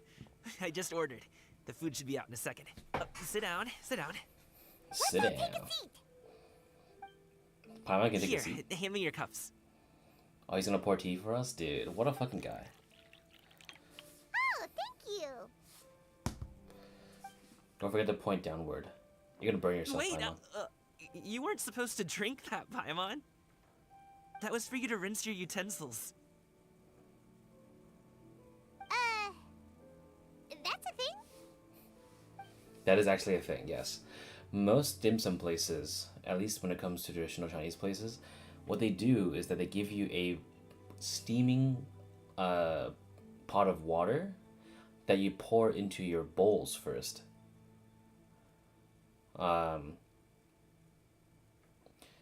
then after that comes the actual tea. But you use it to wash your utensil because it boils the utensils because it's hot enough. That joke is basically the joke from Shrek 2, where they wash their hands in the bowls and Shrek drinks it. I mean, I guess you can think of it that way, but I'm here. I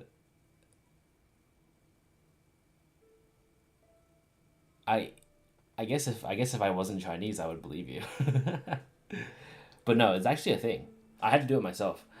When I went back to China around when I was 11 years old, because I didn't know this either.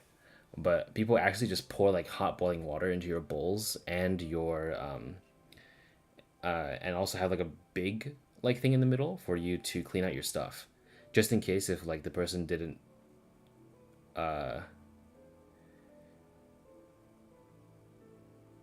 like, because so many people come to eat and shit. But whatever. I guess it also just gives the customer some responsibility in cleaning their own shit. I don't know if that's the thing. I was just reminds me of that. Fair enough. And just when you think all that dishes have been delivered, the hostess brings over a generous bowl of seafood congee. Wow, so much delicious food! Do you really eat all this just for breakfast? So my. 有一些叉烧包，跟一些粥，虾球在这儿。This is quite literally everything my family orders when we go dim sum. We have like the luscious greens. We have the, well, we don't eat. Actually no, we do have seafood porridge. We have like fish fillet. This is like pork, but on top is like fish eggs wrapped in like some like a, not parchment, but just basically like a dumpling skin in a way. To simplify it, the little pink stuff on there is supposed to be a little bit of like shrimp, and on top is the fish eggs, as I said before. And then you steam it, it comes out over there. And then this is wrapped rice with like meat and stuff inside. And then obviously shrimp balls. Although it's not as elegant as this one. It doesn't usually come with the lettuce. Over here looks like, I can't tell if it's noodles or if it's like a little bun, but this is pork buns over here. They steam it and then like they have like a sort of sweet sauce in there. It's specifically for meat. That's just how we do it where I'm from. Most of the time, though, I don't eat lunch after dim sum. We don't eat lunch after dim sum either. Oh, that's good to hear. Paimon doesn't need to worry about holding back then. Eat. If it's not enough, we can always order more. Oh, and there's tong soy coming as well. I don't usually have that in the morning, but, well, since everyone's here, I just had to order it. And also, I was outraged a few streams ago when I saw tong shui, but it's because in Chinese, in Mandarin specifically, you say tang shui, which is sugar water, I guess, in a way, if you want to do a direct translation. But then if you do it in Cantonese, it's tong shui. Tong shui. But the way that you say Cantonese and Mandarin is different, obviously, right? But I don't know why they decided to not just stick with one pronunciation, I guess. Maybe it's just to appease both audiences, because you can say jiaming or gaming depending on what language you speak. But for me, at least, my ethnicity, we say, or when we say in Mandarin, it's tang sui. But so I don't know why they swapped it around. But then again, I think Caleb actually speaks both Kanto and Mando. So but I think he speaks more Kanto, so tong sui probably makes more sense for him. Who knows? What about you, traveler? Is the food to your liking? Want some more seafood kanji? Let me refill your bowl. That'd be great, thanks. Paimon's gonna take you up on that. Fill it up nice and full, and make sure she gets a few extra shrimp. Thanks! Kanji is great if you can make it at least to someone's liking, because like even it's basically porridge. If you didn't know what it was, it's literally just fucking porridge. But the way that different regions make it makes or breaks your taste for it, and that's why you can never have the same bowl of porridge twice. Assuming that you go to different restaurants, I guess. Each dish tastes exquisite and is uniquely flavorful. You slowly start to relax as you enjoy a pleasant conversation over a satisfying meal. This goes on even until Paimon can even another bite. So full. That meal was so satisfying, it even gave Paimon some extra brain juice. Oh, listen. Paimon's figured it out. What? Let's think about this for a second, Gaming. You invited us to this awesome restaurant and ordered a whole table full of expensive dim sum just for the three of us. Well, you must be hiding the fact that you're some young master from a rich family. Don't point at him. That would explain why you try to keep your friends and family away from each other. Are you confusing me with Xingqiu? Huh? You know Xingqiu? You sure know a lot of people. You quite literally say he makes a lot of friends. Well, when you're on the road as much as I am, you hear all sorts of rumors. Sometimes they're true, sometimes they're not. What it comes down to is being able to tell the difference. More often than not, that means knocking on some doors to find out for yourself. Oh, you truly are a man of many talents, young Master Gaming. Okay, enough with the teasing. Sorry to burst your bubble, Paimon, but you're wrong about my family situation. What? Oh, Paimon thought she was onto something there. My dad is just an ordinary tea merchant. Small-scale stuff, you know? It wouldn't even make sense to mention his business in the same breath as the Feiyun Commerce Guild. My dad... he always wanted me to inherit the family business, to be a merchant like him. But that's just not who I am. It's not who I ever wanted to be.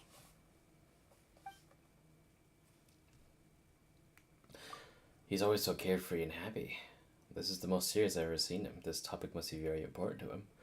This happens a lot actually with Chinese families.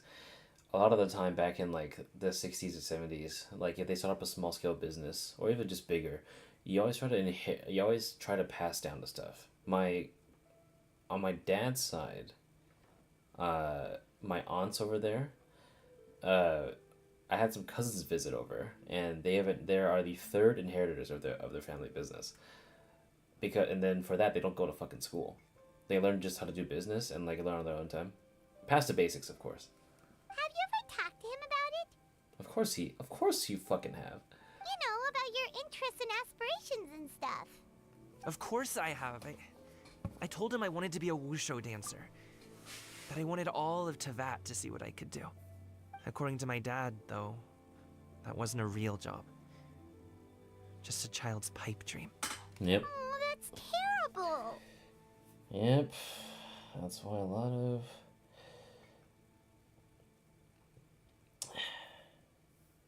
That sounds way too familiar, dude. This is getting personal for me. I'm sure he thought I would come around eventually, but wushu dancing has always been the only thing I wanted to do. One day, he tried to get me to visit some other tea merchants to start building the right relationships, but I refused to go. We got into a huge fight. We were this close to throwing hands. In the end, I was so angry that I ran away from home. I haven't been back since. Don't get on my case just yet, okay? It's not like I think I'm completely without fault. No, I know that it wasn't the right way to go about things. But my dad's stubborn. No matter how hard I tried to convince him, it just went in one ear and out the other. There was no changing his mind. Sounds familiar. I knew talking would only get me so far, but if I made it big in Liyue Harbor, the results could speak for themselves. Coming. But I'm sure you both already know how that's going. Wushu dancing's just not that big in Liyue Harbor. In the past, I would go door to door from store to store, asking if they would be interested in hiring a performer. Most times, I wound up eating nothing but humble pie. And you can't just rely on dreams to put food on the table, right? So, I found a job as a guard to make some money. And now I have enough to get by and then some. Still, change takes time. Gotta take it slow, you know? Paimon understands. Okay, enough of all that serious talk. Our tea's getting cold. Ooh, let's do something fun this afternoon. What do you say, huh? I'll organize. Actually, we kinda already have plans this afternoon. We told Xianyun that we would go to her kite-making workshop. Come with us. Come on. Oh? Are you interested in kite-making, Gaming? Oh, no. It's just that I happen to know Auntie Xianyun. Auntie is no way to dress him mighty and eliminate the adeptus. Do you not know who she really is, Gaming? Oh, I know that she's an adeptus.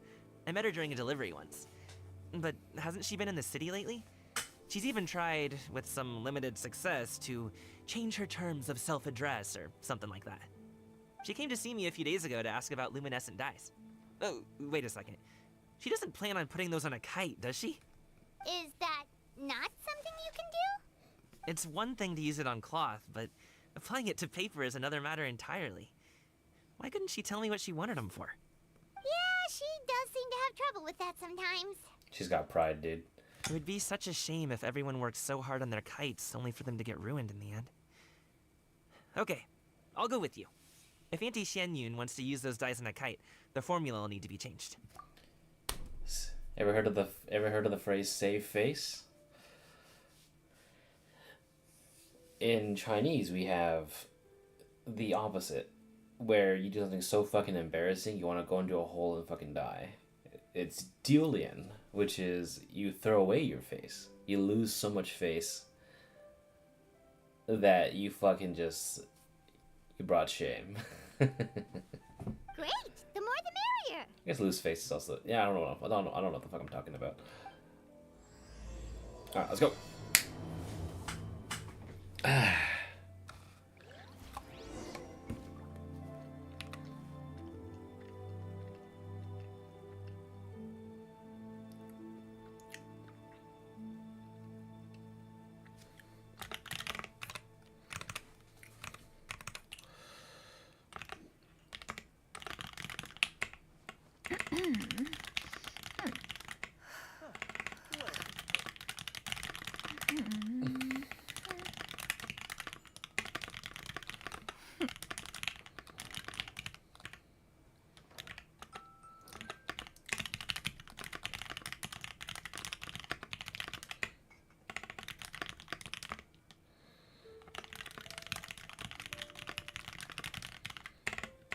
If you are presently unoccupied, perhaps we could stop a while at one's abode for some repose and conversation.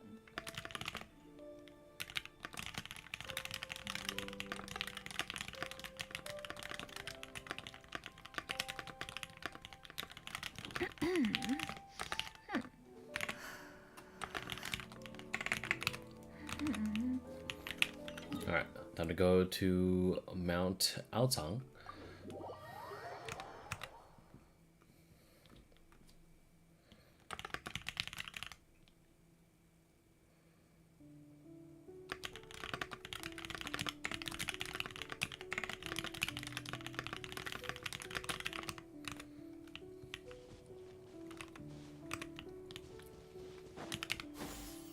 Skyward!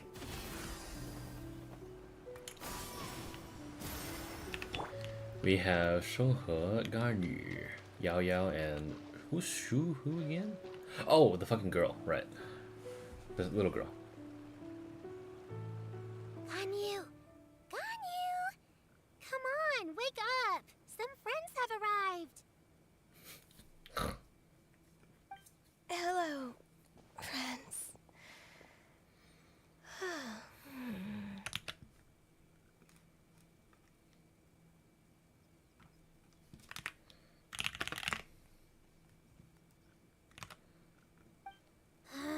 Ganyu! Oh, I have some mint oil. Perhaps we should try that.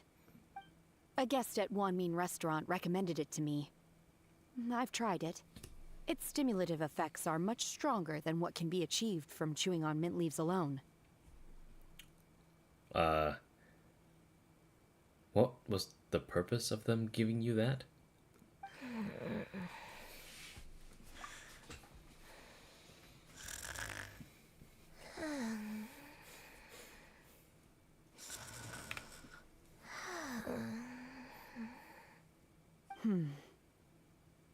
Apologies in advance.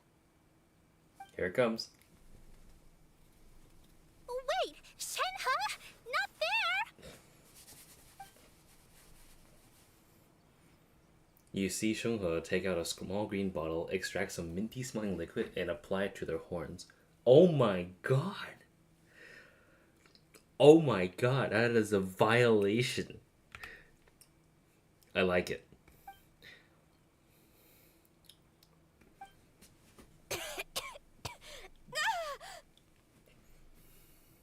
See? It worked. She's awake. Are Thumbs you up. okay, Ganyu? Do you need some water? Or maybe something to eat? I'm fine. I just feel chilly all over. Huh. Was it that effective? Chilly, huh? Master always says a cool head leads to a calm heart. So, does this mean that heat's what we need to help you, Ganyu? Paimon doesn't think that's what the expression means exactly. I feel a bit better now. Was I asleep? Must have been around the time I usually take my midday nap. Did you not sleep last night? That does seem to happen to you often. Perhaps you should come work at Wanmin restaurant with me. We get off at 10 on the dot every night without fail. I could never. I'm sorry. I seem to have missed your name. You are... Coming. Me? My name is Gami. I work as a guard for the Secure Transport Agency. Gaming. The name sounds familiar. I believe I've heard your name mentioned around the Ministry of Civil Affairs. People tell me you're an extremely enthusiastic worker, and you are very generous with your help. Well, you know me. Or, I guess you don't. My name is Ganyu. This is Shenhe, and this is Yao Yao. It's an honor to finally meet you all. Oh, you must be here for Auntie Xianyun's kite-making workshop, right? Auntie, dude. Yes. I have neither made nor flown a kite before. As long as Master is willing to teach, I am willing to learn. Me too. I want to participate in the kite flying competition with my best friend. Plus, It's more meaningful if you make the kite yourself, right? Your best friend didn't come with you? You mean... Well, Chi-Chi's been super busy helping Dr. Baiju lately. I'll meet up with her later and give her a huge surprise. Please listen to her. I also brought bandages and ointment with me today. It's easy to cut yourself when working with bamboo, so I thought I should come prepared. Wow, you're really thoughtful. Dude, yeah, As for myself, I'm afraid I lack some of my companion's enthusiasm. I was originally planning to buy a ready-made kite and just enjoy the festive city atmosphere with everyone. But Cloud Retainer is always going out of her way to look after her juniors, wanting us to have the best there is. She always puts us before herself. Huh. It was so thoughtful of her to arrange this workshop, so I simply couldn't let such consideration go to waste. My motivation for being here might be a little different, yes, but I'm ready to put in just as much effort as everyone else. Well, we're all here, but where the heck is Shen Yun? Shouldn't she be here by now? Who is it that speaks of oneself in such an ill-tempered tone? Oh, come on! You clearly heard Paimon! Master stopped to buy grilled tigerfish to share with everyone. Come get it while it's still warm. Oh, Paimon, sorry, Miss Illuminated Bird! Paimon always knew you were the smartest, coolest, and prettiest Adeptus. Someone as wonderful as you is sure to have brought enough for Paimon as well, right? I'm screening this. Oh my god, she's so fucking pouty. Hello, Lycor.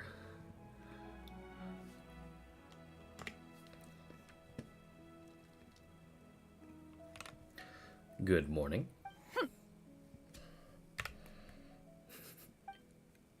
Cloud Retainer sets her bags down while Shuyu hands out the grilled fish. As everyone begins to talk, lively conversation fills the usually tranquil environment of Mount Aozang. So delicious. Paimon's life is complete. It appears that we've ended up with quite a few participants indeed. Go ahead and divide yourselves into small groups. The materials are over here. The regular dyes and luminescent ones have been clearly marked. Use them as you see fit. As for how to make the kite, one assumes you all made sure to listen to the instructions one provided while we were eating. Yes?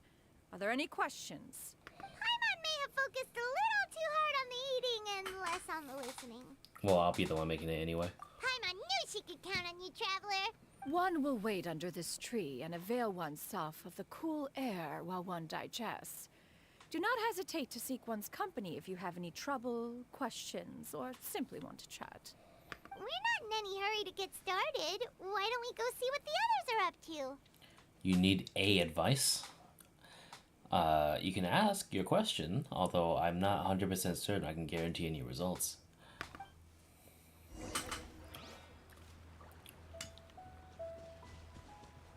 Yao Yao's here. Ganyu and Shenghe's over there. Shenhe, it would be great if you could refrain from putting things on my horns from now on. They're really quite sensitive. I see. My apologies. I shall remember that in the future. I mean, we needed to wake you up somehow, right? The sound is very low. That might be you, mate. I don't have any limiters here. Is the sound very low? Let me see. Yeah, let me open up myself on here.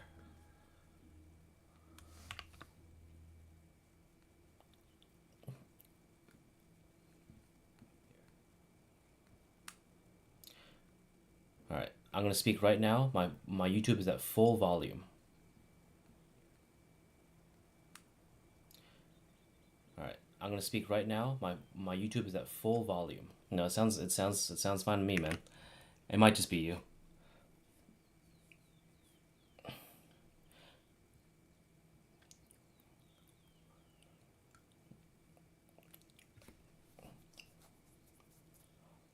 It's a little bit bitter. Well, that's because I spoke up. Right now it's like almost 2 a.m., so I can't speak very loudly. But I do make sure that my microphone is barely my microphone is being hit, because when I speak, my OBS records me hitting the orange zone. So that means it's already like near peaking levels when it comes to maxing out the volume. So it might be on your end. It might be on your end. Maybe you have like not enough power going to your headphones or something. Who knows? But anyway. Thank you. No harm done. Good. Could I touch them just once more, though? No oil or anything this time. I've just always wondered what Miss Ganyu's horns feel like. Here, let me turn up the game volume though to 2.5. There we go. Huh? Please, I told you. Just call me Ganyu. Well, alright. Just be gentle. Firm to the touch with no discernible temperature. Oh, not unlike certain medicinal plants I've eaten before. Still, Ganyu appears to be shaking like a cat whose whiskers have just been touched. I should stop. You like that, didn't you? I see. Then I'll apply the oil to your forehead next time. Oh, no need. I'll just refrain from taking afternoon naps outdoors. Anyway, we should probably get started on our kite. It won't be long before Cloud Retainer comes to check on our progress. Perhaps we should just choose the most traditional style. Okay. Well, they seem to be getting along swimmingly. Let's not disturb them. I'm gonna go over there. The scissor-tailed swallow sure takes a lot of curved bamboo rods to build. Ugh. It broke. Dude, Shoha's got that gorilla strength, man. Hold on. All good? Auntie Cloud Retainer, look! Am I doing it right? Very good. Your frame is nice and sturdy. This design, is it a finch? Yep. Aw, look at that. One is looking forward to seeing your finished product. What color are you going to make it, Yao Yao?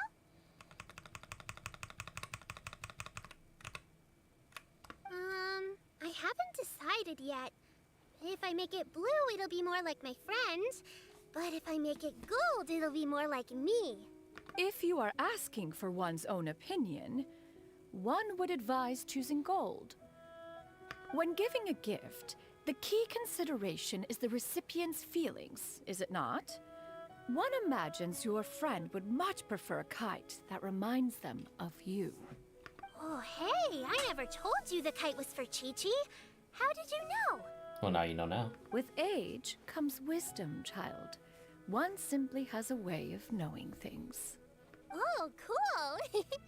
Thanks, Auntie Cloud Retainer. I'm gonna start painting it gold right now. Good. One will watch. You two seem strangely unoccupied.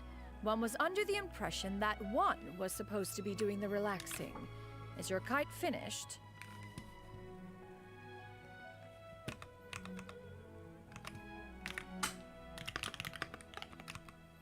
We actually haven't started yet, but we're going to start, right now.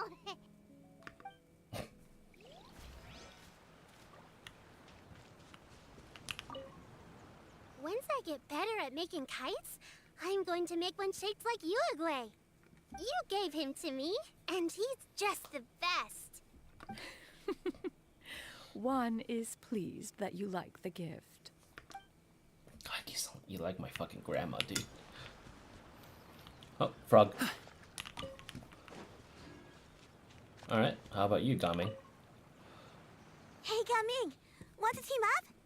Huh? I have to participate? I thought I'd be done for the day after adjusting the dye formula. You're that unenthused by kite making, huh? That doesn't seem like you. No, it's not that. It's just... It would take too long to explain. I guess I'll just make one then. What shape should we go with? How about a butterfly?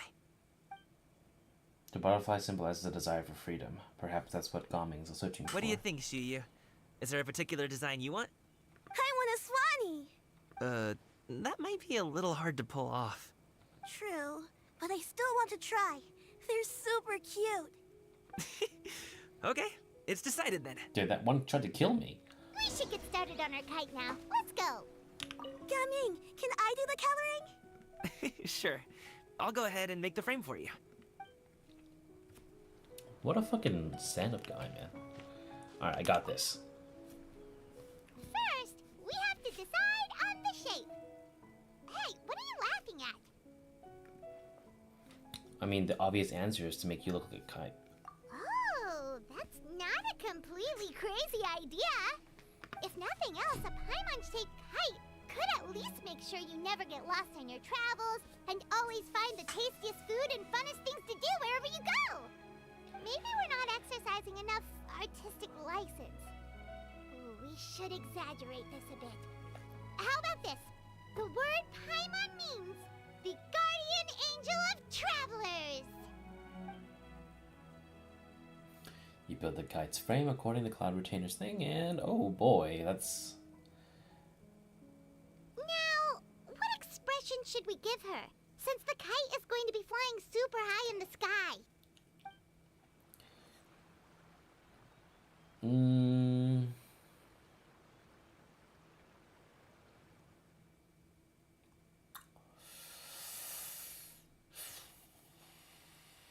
She should look guilty about something.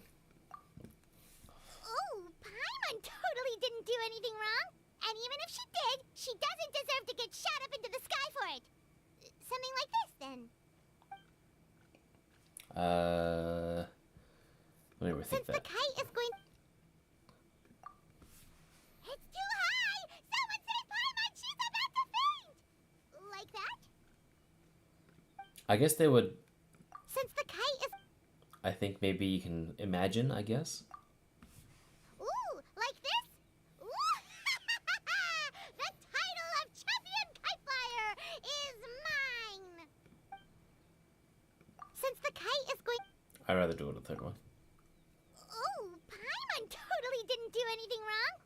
And even if she did, she doesn't deserve to get shot up into the sky for it. Yes. Now that we've decided, let's make it happen. Here it comes.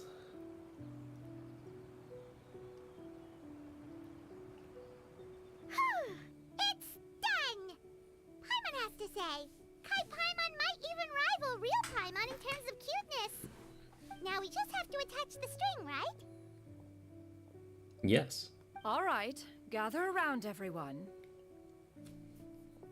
Oh, Shenyun's calling us. I love how they're deliberately hiding it from us.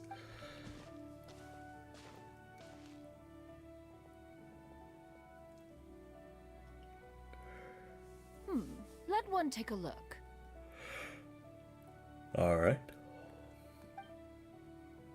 Wow! Ganyu and Shenhe made a scissor-tailed swallow. It's so pretty. Yep. The coloring makes it look a lot like Master. If the tail wasn't split in two like that, it might even be a spitting image. If you look closely, there are a few spots where the colors go outside the lines. Did you doze off while painting it, Ganyu? Is that detail actually in there? Let me see.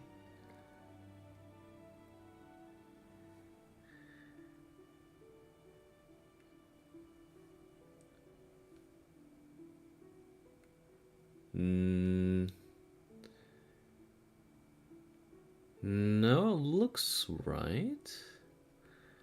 Maybe in the eyes, I guess, maybe? I don't know. Let me see. I did the painting. I stared at the paper for quite some time, but I simply could not recall the coloring of any bird.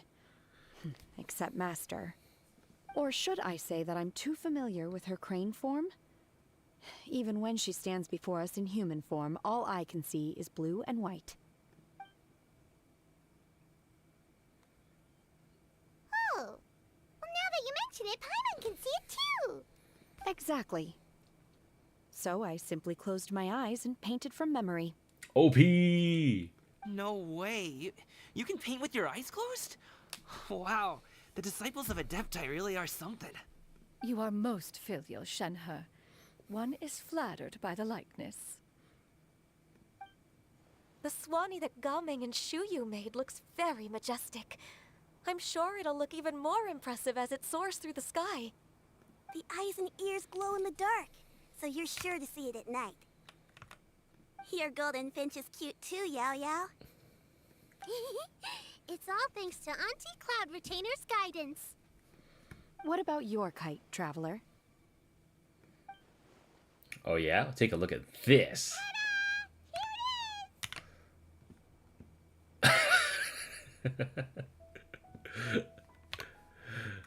Oh, that's great. I love that.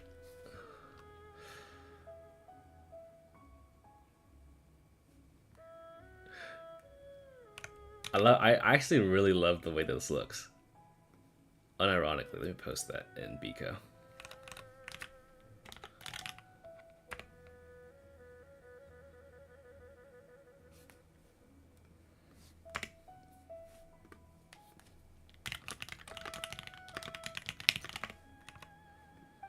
Very Paimon-like indeed. Why do you say that, Shenhe? I mean, isn't it not the That point? one time the traveler suspected that a piece of meat was missing from their bowl, that was the exact expression on your face. Is that something that happened? So it was you. Is that the Jade Chamber? Oh? As a gentle breeze brushes past the jade chamber goes towards you. Oh. Who dares attempt such a flagrant display of impropriety by releasing a kite into one's territory without one's permission? Oh, and to do so by making use of this crude piece of mortal machinery. One simply must know who it is that possesses such impertinence. Damn, just straight up tell. Continue attaching the strings, everyone. One will be but a moment. Cloud Retainer! God damn. Traveler, Paimon, could I trouble you to go after Cloud Retainer? Master's going to be okay, right? I'm more worried about the person who released the kite. They're gonna get dive bombed, dude. Wind up ahead. Looks like we can glide over. Oh, you can act. Oh, dude. You legit. What? You can just have it? Oh, that's so sick. It's purple, right? Where is it? Eh? Is it a usable? Where is it? Where is it? Where is it?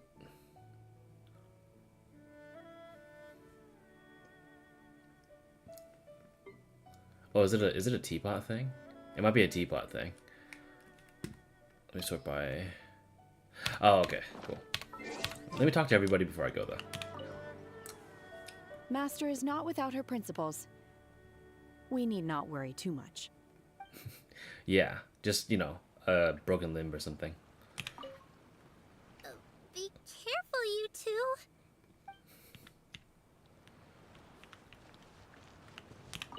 And now for the string. He's so focused. Please look after Master for me.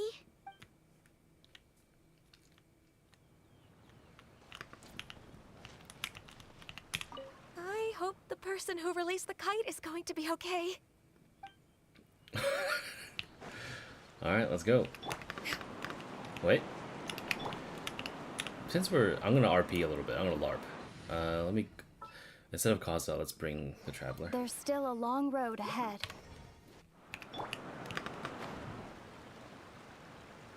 Actually, it does help because I need the extra crit, right?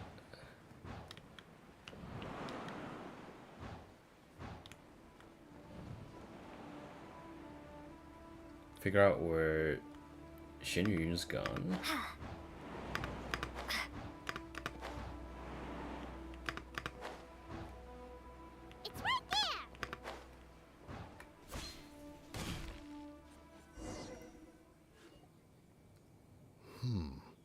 This Fontanian device of mechanical motion is quite curious indeed. Now is hardly an opportune time for your musings. Someone among us was not sufficiently attentive. Among and now us? the kite has vanished. Among Us? Calm yourself. Do you have any recollection of its last location? Here it comes. One believes it drifted in the direction of Mount Outsong. Perhaps it is mere happenstance, but one feels a certain sense of dread at the thought. Your concern is misplaced, surely.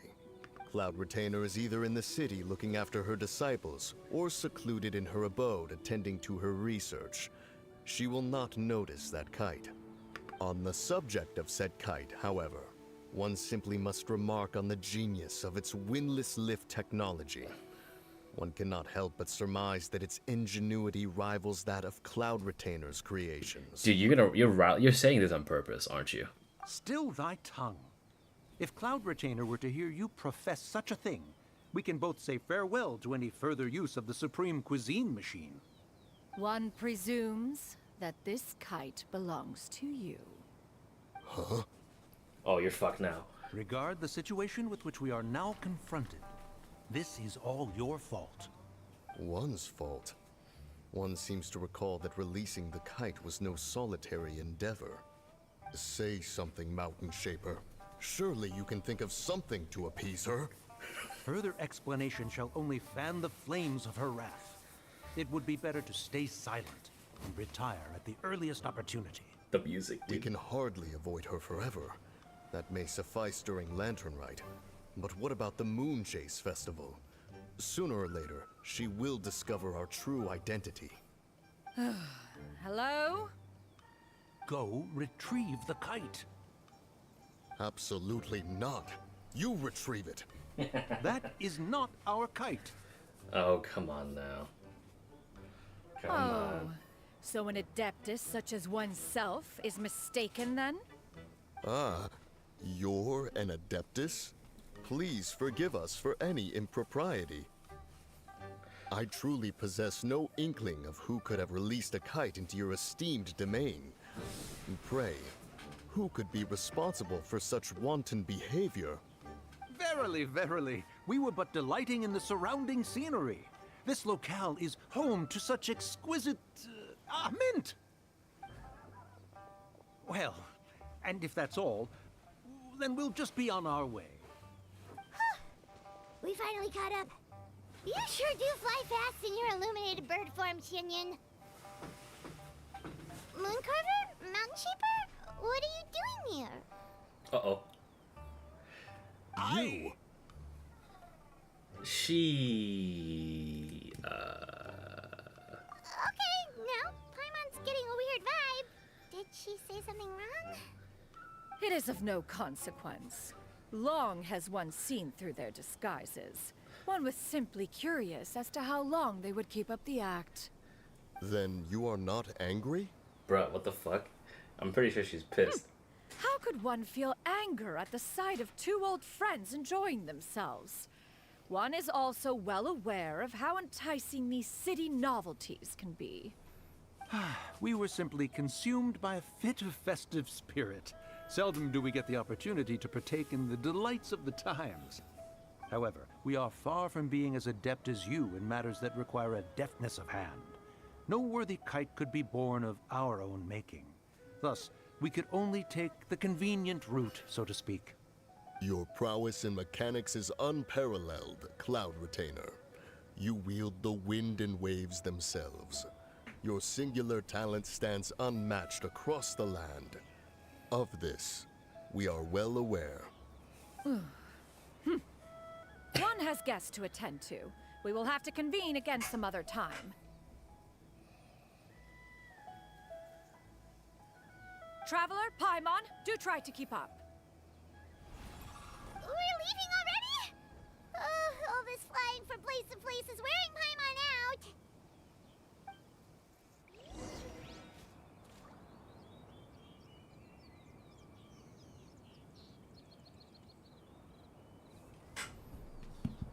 Let's see what these have to say. It seems that one's concern was misplaced after all. Then, should we continue flying the kite? A splendid suggestion, but it would be advisable to change locations. Perhaps your mountain would suffice? It is more than spacious enough. It's got a lot of trees on it. Fine Though. idea. A fine idea indeed. Wait, where are these people? Oh, you're in Jingyun Peak. Mount Altsung. Why didn't you just fly over there? This is literally your place. You couldn't just do it over there? I bet it's going to show up in Mount Altsung again somehow. Guaranteed.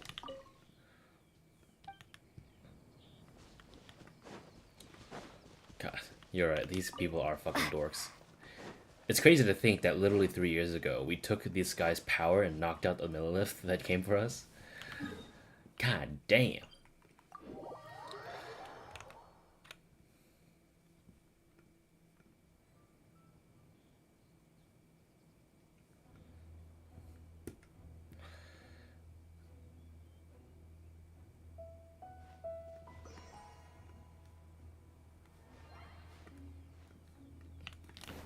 Alright, let's go.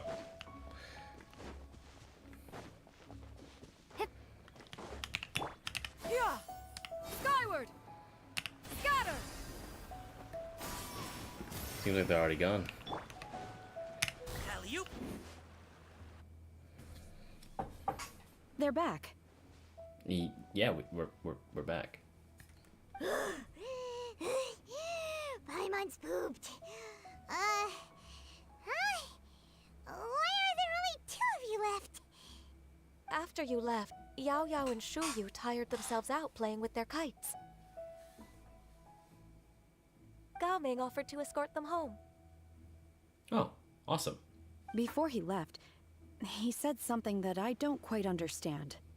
Oh? What did he say? He said, a kite is always tied down no matter how far it flies or how high it soars. Its tether prevents it from ever truly flying free. He looked quite dejected as he said this. Now that you mention it, Gao Ming did seem to have a rather strange attitude towards kites.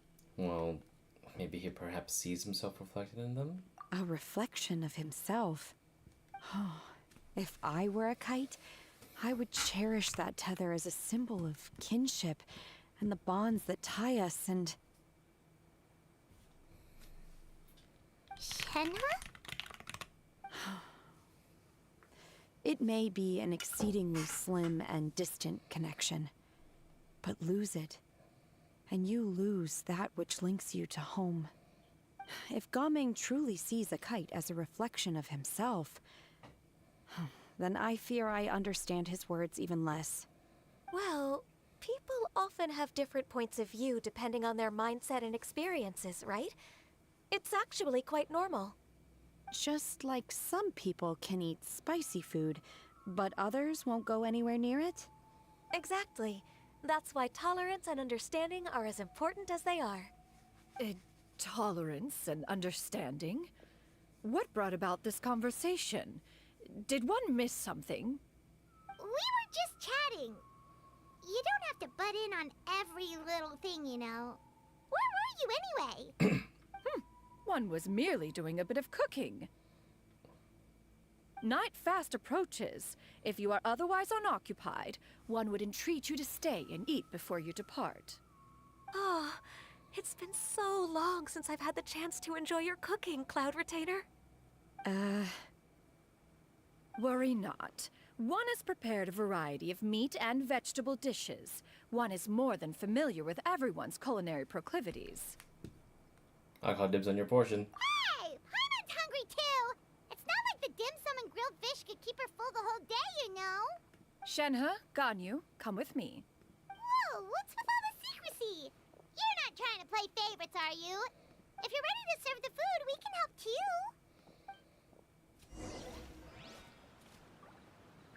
Oh, the abode entrance. Okay, hold on. I got a voice message from something. One sec.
can feel the wind brushing against my legs.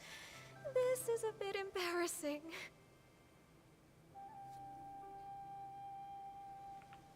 Is the headpiece secure? I should have asked Cloud Retainer to check before I stepped outside.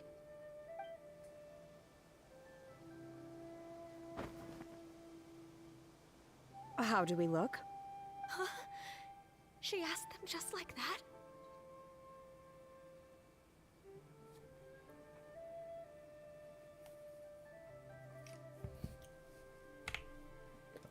These are some screenshots for Kibo right here. You look pretty too, Ganyu! Oh, how should Paimon put it? You both look so elegant and refined! Those outfits really suit you both!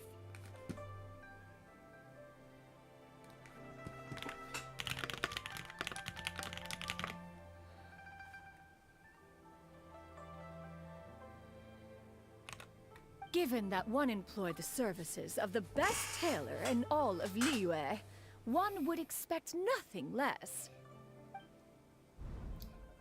What colors have you been partial to lately, Shenhe and Ganyu? Lately? Why is Cloud Retainer suddenly asking about what colors we like? I like black. One is gratified to see one's disciple has inherited one's own tastes. The color black doesn't get dirty easily. A virtue I've come to value recently. And you, Ganyu? I favor blue and black. That was strangely And the material robotic. is sufficiently comfortable, yes? Yes, very. I simply cannot thank you enough, Cloud Retainer, for this gift. And the kite, too. Thank you, Master. One is content, as long as you are pleased with the gift.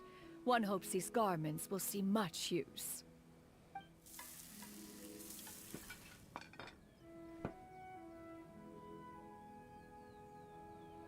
Seems like your supreme cuisine machine is just getting better and better, Xianyun!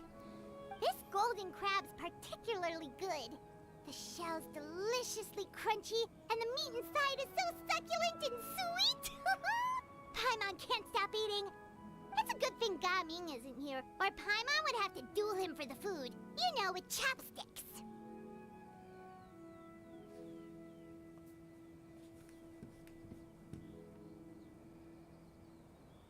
He traveled all this way on account of the kite-making workshop, and he spent the whole afternoon looking after Shuyu. One was hoping to treat him to a meal. Oh well. One will just have to extend one's thanks in person. It's rare for someone to make such a good impression on you, Cloud Retainer. One has high standards. He appears to be a young man of much merit, and one is not the type who would see such potential squandered. It appears that he wishes to break free from the kite string that tethers him. Kite string? Huh, what strange metaphors you speak in, Shenhe. Ever since you returned from one mean restaurant, your turns of phrase render one at quite the loss. Where do we even begin? Oh, do you know about the conflict between Gaming and his dad, Xianyun? One has only heard that the two are not on good terms. He ran away from home and hasn't been back since. Oh? Ran away, you say? Huh. One believes we would all benefit from a more thorough retelling. Start from the beginning. Oh, okay. Paimon just hopes he won't mind. What? This shall not do. Lantern Rite fast approaches. We must make haste. As one was contacting various tailors around Liyue, one could not help but be reminded of Minogius. Minogius? He possessed a singular talent for clothing design. He had an exquisite eye, not just for fabric selection and color pairing, but also for what accessories could best accentuate a garment's overall styling. At a gathering of Adepti, Bonanis once complained in secret to some of the ladies in attendance that the skirt Minogius made for her was too long and impractical, lamenting that it would only hinder her in battle. However, when one asked Minogius his opinion, he remarked that the train of the skirt would serve to enhance her adeptal countenance by exemplifying a certain elegance. Minogius was that type of person. When it came to topics relating to garments and accessories, not even Rex Lapis could best his stubbornness. And later... one seems to have strayed off topic. One means to say that Lantern Rite should be a day of reunion. It is a time to address problems before they turn into regrets. Fate is fickle. The cruel reality of this world is that suffering and misfortune can befall any of us without design or reason. If there is a chance for young people to remain insulated from this reality, one should do one's utmost to make it so. That's nice and all, but... Do you have any ideas, Cloud Retainer? Perhaps adeptal arts could be of use. No. Mechanics, perhaps. One fails to see its use in a situation such as this. Is there anything I can do to help? Combining our efforts is a fine idea indeed. Aha! One has an idea. How about this? Does that make sense to everyone? No. Yep. Oh, Paimon really hopes this works. One's designs never fail. Now then, I counsel rest for all, and to make the necessary preparations. One shall see you in 2 days.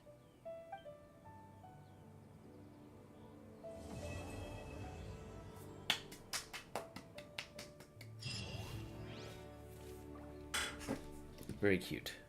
Very awesome. You can never laugh. You can never not laugh at Bonanis. Funny name.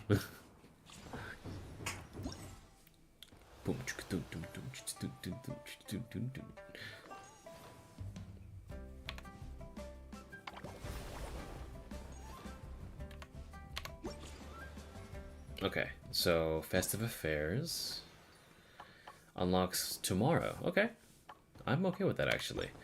I'm actually kind of invested. I don't think it's actually kind of, I don't know if it's underwhelming or not. I think I have a very biased opinion, obviously, because I'm Asian, and it's kind of like tailor-made to my own experiences, I guess. So, I guess I'm kind of the wrong person to come if you're looking to hate on it. I'm okay with this. Let's see. Ah, look at that. Perfect. I can also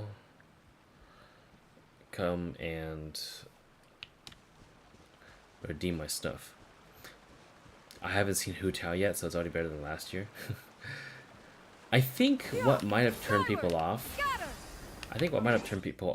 is that the beginning was kind of boring.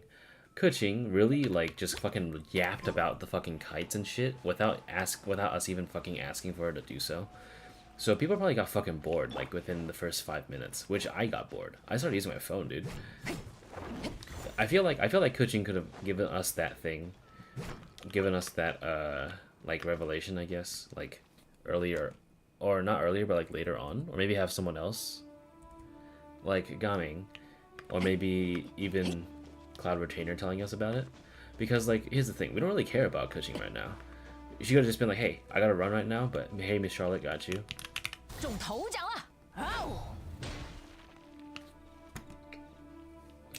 So, I don't know. Like, I didn't want to...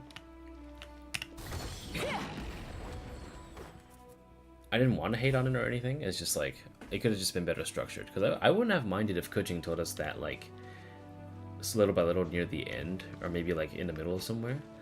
But they just seem to randomly give us the lore drop about stuff we don't care about, like, immediately. Which kind of annoys me, because it doesn't help the case, right?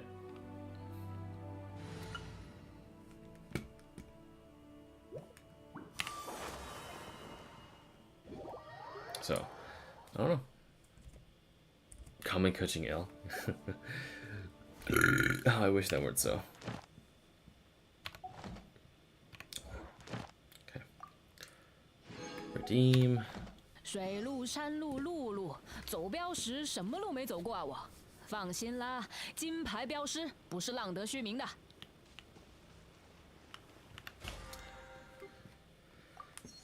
Okay. All right. Well, I have no energy to do the rest, but that was a good stream. I like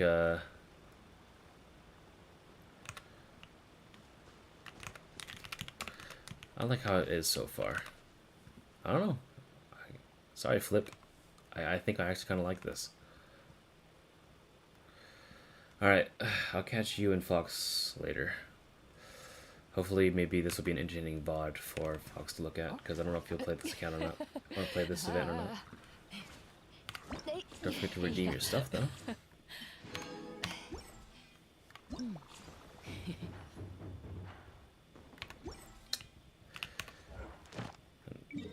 Okay.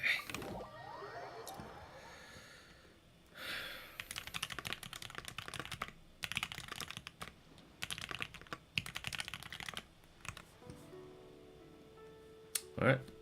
Sayonara.